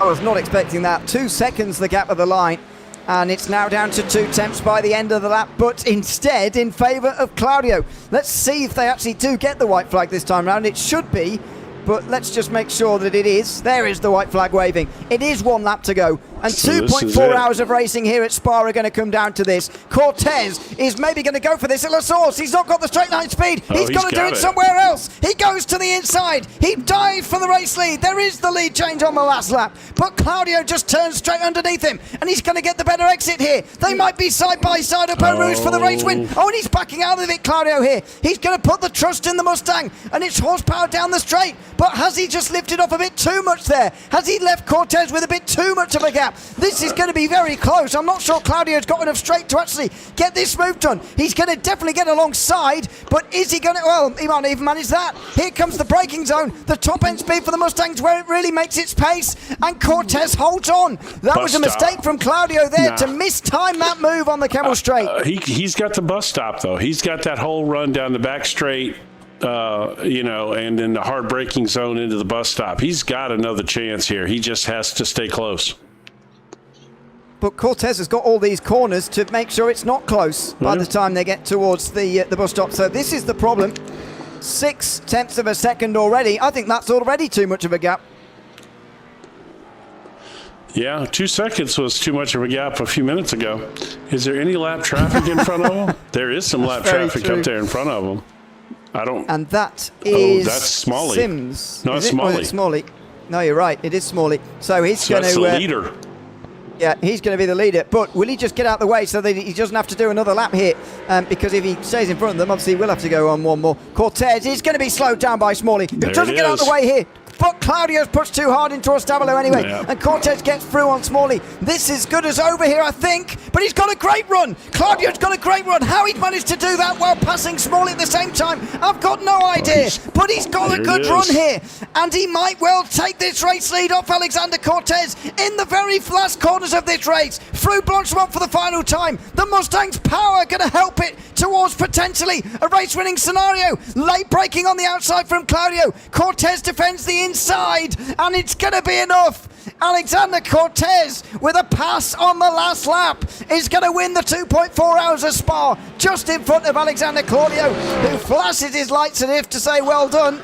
And behind, Stephen Smalley wins in GT4 as well, with that real influence on the race lead overall as well on the last lap. He takes the win there, with Andrew Fabian's issues in the last half an hour. And just in behind of him, by the way, Harrison Holiday comes over the line to finish in a remarkable podium after being the first driver all day. In fact, he did go for the splash of fuel. Sorry, well, I wasn't looking. He did go for the splash of fuel, and he does get his podium in the end. Sims and Fabian are going to come across the line for their podiums as well. But what a finish, a last lap pass for the overall win. Yeah, I mean, that was... 2.5 hours of racing, man, and it comes down to literally 10, 15 seconds, and traffic, last lap pass. I mean, that's all the stuff that stories are made of right there. Just fantastic as we see Cortez, much deserved celebration there. Ran a great race, really did. Ran a fantastic race. So did Claudio. I have to say, definitely ran a great race. Wow. All right. Well, there we go. Let's see. I think we still got a couple of cars out on track to finish up here. We do. Still have quite a way to let these guys finish. But yeah, Cortez Dover gets started in 9th, by the way, on the back row with Amet at the beginning of this race. So very impressive that he was able to come through all the field as well as actually get that win off Claudio at the end. But well, hopefully Claudio comes. It doesn't normally come to chat to us actually in the leagues that we've done based on Mike's, but hopefully he does tonight. Be nice to hear from him because I did feel that it was tactical decisions really that let him down rather in that in those final stages of that race there. Yeah, it would be interesting if he would. If you and I, one of us spoke better Spanish, we probably could get that interview. And considering that I just lived 12 years or almost 20 years of my life in Texas, and all the Spanish I learned was enough to order tacos, that's pretty sad on my part. But I can order the heck out of some tacos, let me just tell you that. Uno tacos, por favor. No. I got it much deeper than that. El Pastor, we can go deep into the, condiments and everything. I'm good. You should have saved that for the middle of the race. I know. Sorry. All right. Anyway. Let's see. Let's get some results here. Get all this other stuff off the screen here. And let's see. We'll start off with the GT4 results. Yeah, and a remarkable win as well in that class. Don't forget Stephen Smalley, the winner in the end, ahead of Marcellus Sims and Andrew Fabian, who really should have been the race winner there, you'd say. If you'd have asked who was going to be the race winner with half an hour to go, you would definitely have said him. But penalty towards the end there and so on puts him back to 3rd. David Shreve gets 4th place with lapped drivers and Adam Jones and Michael Graham in 5th and 6th. AJ Johnson retired, unfortunately, quite a lot earlier in this race with crash damage, I believe it was, at the time, a little bit earlier. In the GT3 class, it's Alexander Cortez who makes that last lap pass and leads only 2 laps tonight and takes the race victory away from Alexander Claudio right at the end. Harrison Holday gets 3rd place despite that splash and dash towards the end. Scott Murray, despite 40 incidents, still finishes 4th and an extra pit stop compared to the rest, including Jason Holland, who finishes in 5th place there in the end. Chandler English was on a good strategy for a long time, but ends up 6th place ahead of Kevin Miller. Heath Onger was lapped quite late on there. Terry Campbell was lapped towards the end as well. And Emmett Ohm retired very late on in that race. Campbell, by the way, only 3 incidents from being disqualified, which would have been slightly impressive. Look who's in the room to talk to us. I know, Alex Claudio, but he's deafened at the moment. Oh, he's just undeafened himself. So let's get... and now muted himself again. Let's give it a go, shall we? Let's try it and see what happens. And bring him in for a bit of a chat after this race. Alex, welcome in. Good to have you with us. Can you hear us? And can we hear you? Have you got us? Well, he's undeafened his mic. Okay, yeah. Well, we can't hear you at the moment. But yeah, we can come back and try again. He's going to spoil us and tease us. He never comes, talks to us, and then he comes and he doesn't say anything. Well, we'll give him a chance to sort that out. We got. Oh, there he is. Sorry, I have to push to talk. No worries. Wow. I mean, just tell us about the last lap of that, or the last 2 laps or so of that race there, because you led for so long here tonight and you end up with 2nd place. Tell us how those last 2 laps went down from your perspective. Well, I keep trying my best. Save fuel and save tires for the whole race and get better tires at the end. But Alexander Cortez was way faster than me. I mean, tell us how difficult that was in terms of the fuel save tonight. You did 2 16-lap stints, 2 15-lap stints, as was required over the course of today. How difficult, though, was it to do those 16 laps around Spa? Very difficult because I have to change all my driving because I had to push because he was closing very fast. So I keep trying my best that I can. Sorry for my English, guy. No, you're great. Oh, no. Are you kidding? It's been so long we've been trying to talk to you. We're thrilled to have you in here. I try. So yeah, thanks very much for coming to chat to us, Alex. Great to hear from you. Commiserations on the race here today, but still congratulations on second place. And as I say, thanks very much for coming to chat to us as well. Thank you guys, and shout out for the BWE and all racing guys, and you guys, you're doing an amazing job. Thank you. We appreciate that. Thanks very much. You got to give him a lot of credit, though. He had a good run today, and certainly gave us an exciting finish there for sure. Yeah, absolutely, and thanks to him very much for coming to chat to us. Yes, as well. I appreciate that. I mean, his English is certainly a lot better than our Spanish. I was thinking, way better. I'm actually disappointed he speaks that well, and he never came and talked to us before. I can count to about 3 in Spanish, so there's the level. Anyway, Alex Cortez is in the other radio chat. Do we think we can just sort of steal him? Drag him up here. Who cares? We'll just drag him in here. Oh, I can't actually do that. So where's he at? Let me see. I'll snatch him up here. Maybe you've got more permission. It's not letting me pull him up either. No, okay. Well, I remember now. This is why. I sent Tristan down to go and talk to them beforehand and say, "Can you put yourself in the waiting room?" Well, you know what? Well, I mean, we could go throw ourselves in there. Of course, everybody. We'd never end the broadcast if we went in there. No, that's true. There's about 15 people in there. Well, in there. Anyway, hopefully the message gets across to them. Michael Graham is waiting for us, also in the waiting room, and we can grab people from there. Yeah. So, let's just pull Graham. But any of the admins that are listening, we cannot drag people up, so you would need to fix that for us, or also send some of the podium guys up, if you would, from each class, so we can get an interview with them, please. Yeah, those who are chatting let's give a chat to Michael Graham here. Especially want to talk to him about that livery he was running tonight. Yeah, well, I'll ask first of all about the race. Michael, welcome in. Good to have you with us, and thanks for chatting to us at the end here tonight. How was your race out there? You were able to get to the finish tonight, 6th place in the GT4s, but how was that tonight? It was certainly interesting. I didn't even know I was going to race till about 5 minutes left in practice. So that was certainly fun. A really interesting first pit stop, mostly because I ended up having to tow because my brake was way too sensitive during the first stint, so I tried recalibrating during the pit stop, but ended up inadvertently inverting my throttle. So if I pulled my throttle out, then it was pretty much all the way in, and vice versa. So I had to tow, fix that. Well, we saw that. We actually featured that on the broadcast, and we just assumed that you forgot to click fuel start or something. But I had the broadcast up while I was racing as well. So you heard me talk about your livery then?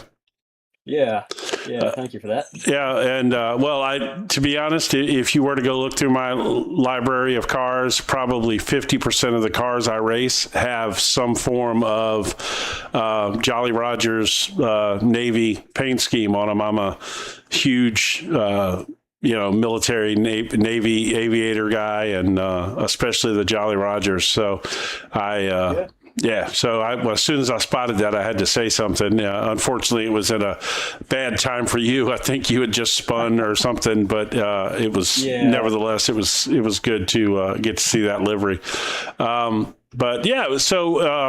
What's your status here with the league? Have you been around this league for all 3 of the races so far, or is this new to you?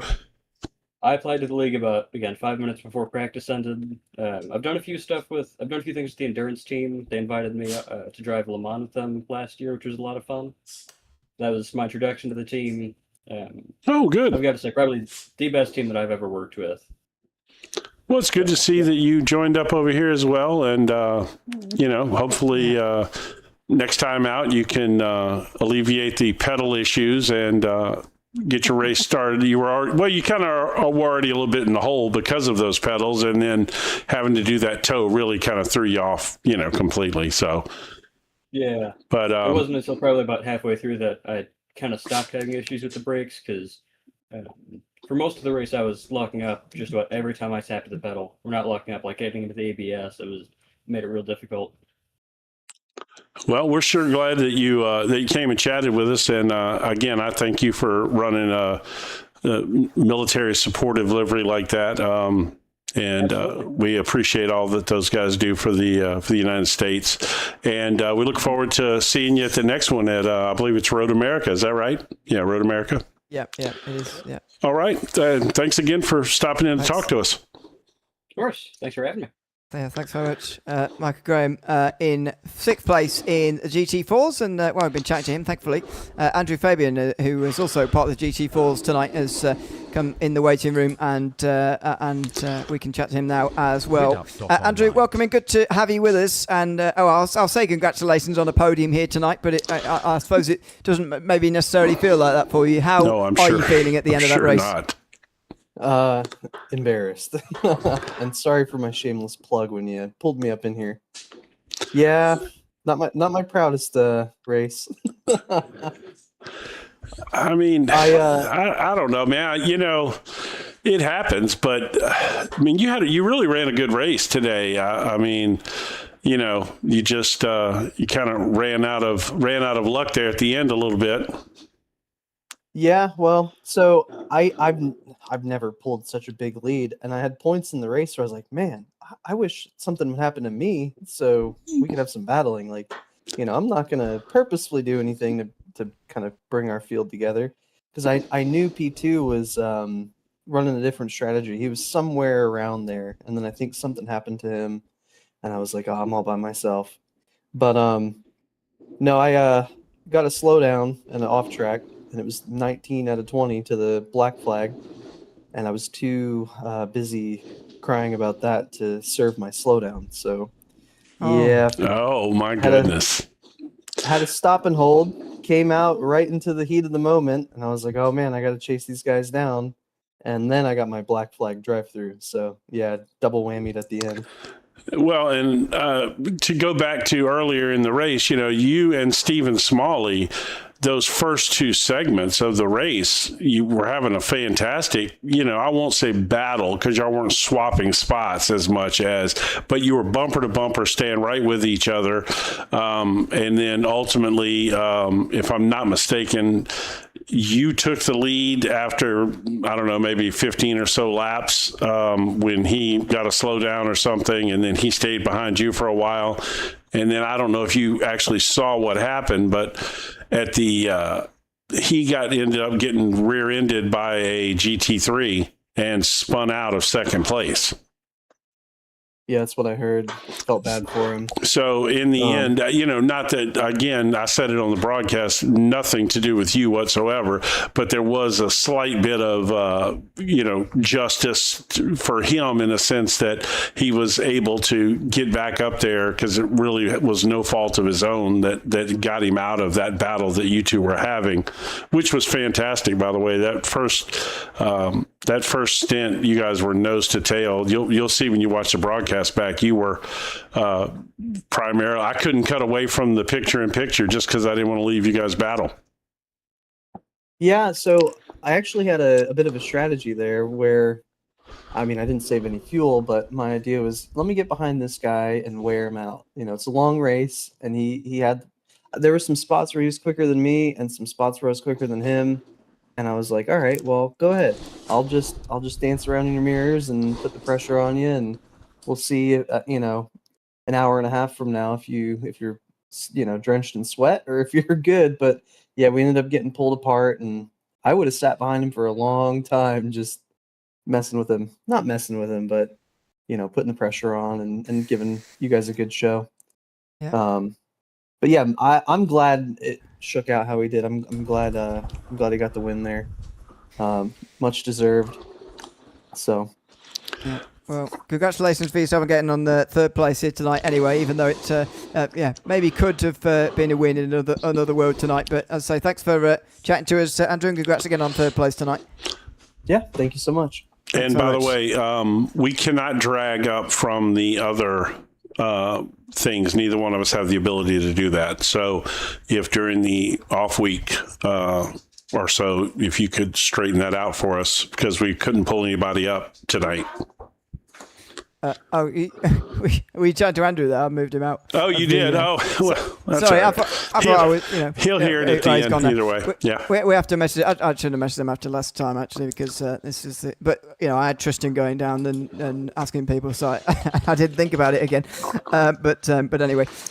Yeah, that is. I guess that is just about going to do it for us here tonight. And so we'll try and get those powers for the next round, and we can hopefully chat to the whole podium as we normally do at the end of these broadcasts. But what a great race that was, and what a finish, most of all, between Alexander Cortez and Alexander Claudio. I always enjoy a strategical race. I know drivers don't like fuel saving, and it isn't fun to drive fuel saving. Actually, I really don't find it very fun at all. But but that's it. That's endurance racing, man. That's all part of it. It's more than just press the accelerator and go fast. There's other strategies involved. And as far as that goes, we had great finishes in both classes, because the Smalley Fabian thing was going to be a deal till just a couple of laps to go in the race when he picked up that black flag. We were in for a finish in both classes, which is quite impressive considering we're 2.5 hours into this race, and we got just tenths or hundredths of a second separating these guys. Yeah, it was pretty remarkable. A great race and a great finish to this race here at Spa tonight. Of course, enjoy the 24 hours of Spa that everyone will be preparing for up to the next couple of weeks. We'll be next up here live with the Grid Up Sim Racing GT Challenge on July 18th. So still about 3 weeks away from the Elkhart Lake 120. That'll be a 2-hour race from Road America in preparation for the 6-hour race special event coming up the weekend after that. So make sure you join us for that on Motor Mouth Broadcasting once again, and indeed all the other broadcasts that are coming up between now and then in the next 3 weeks. For now, I've been Ian O'Leary alongside Jim Cunningham here in the broadcast booth, and until we see you in 3 weeks at Road America for that next round, it's goodbye for now.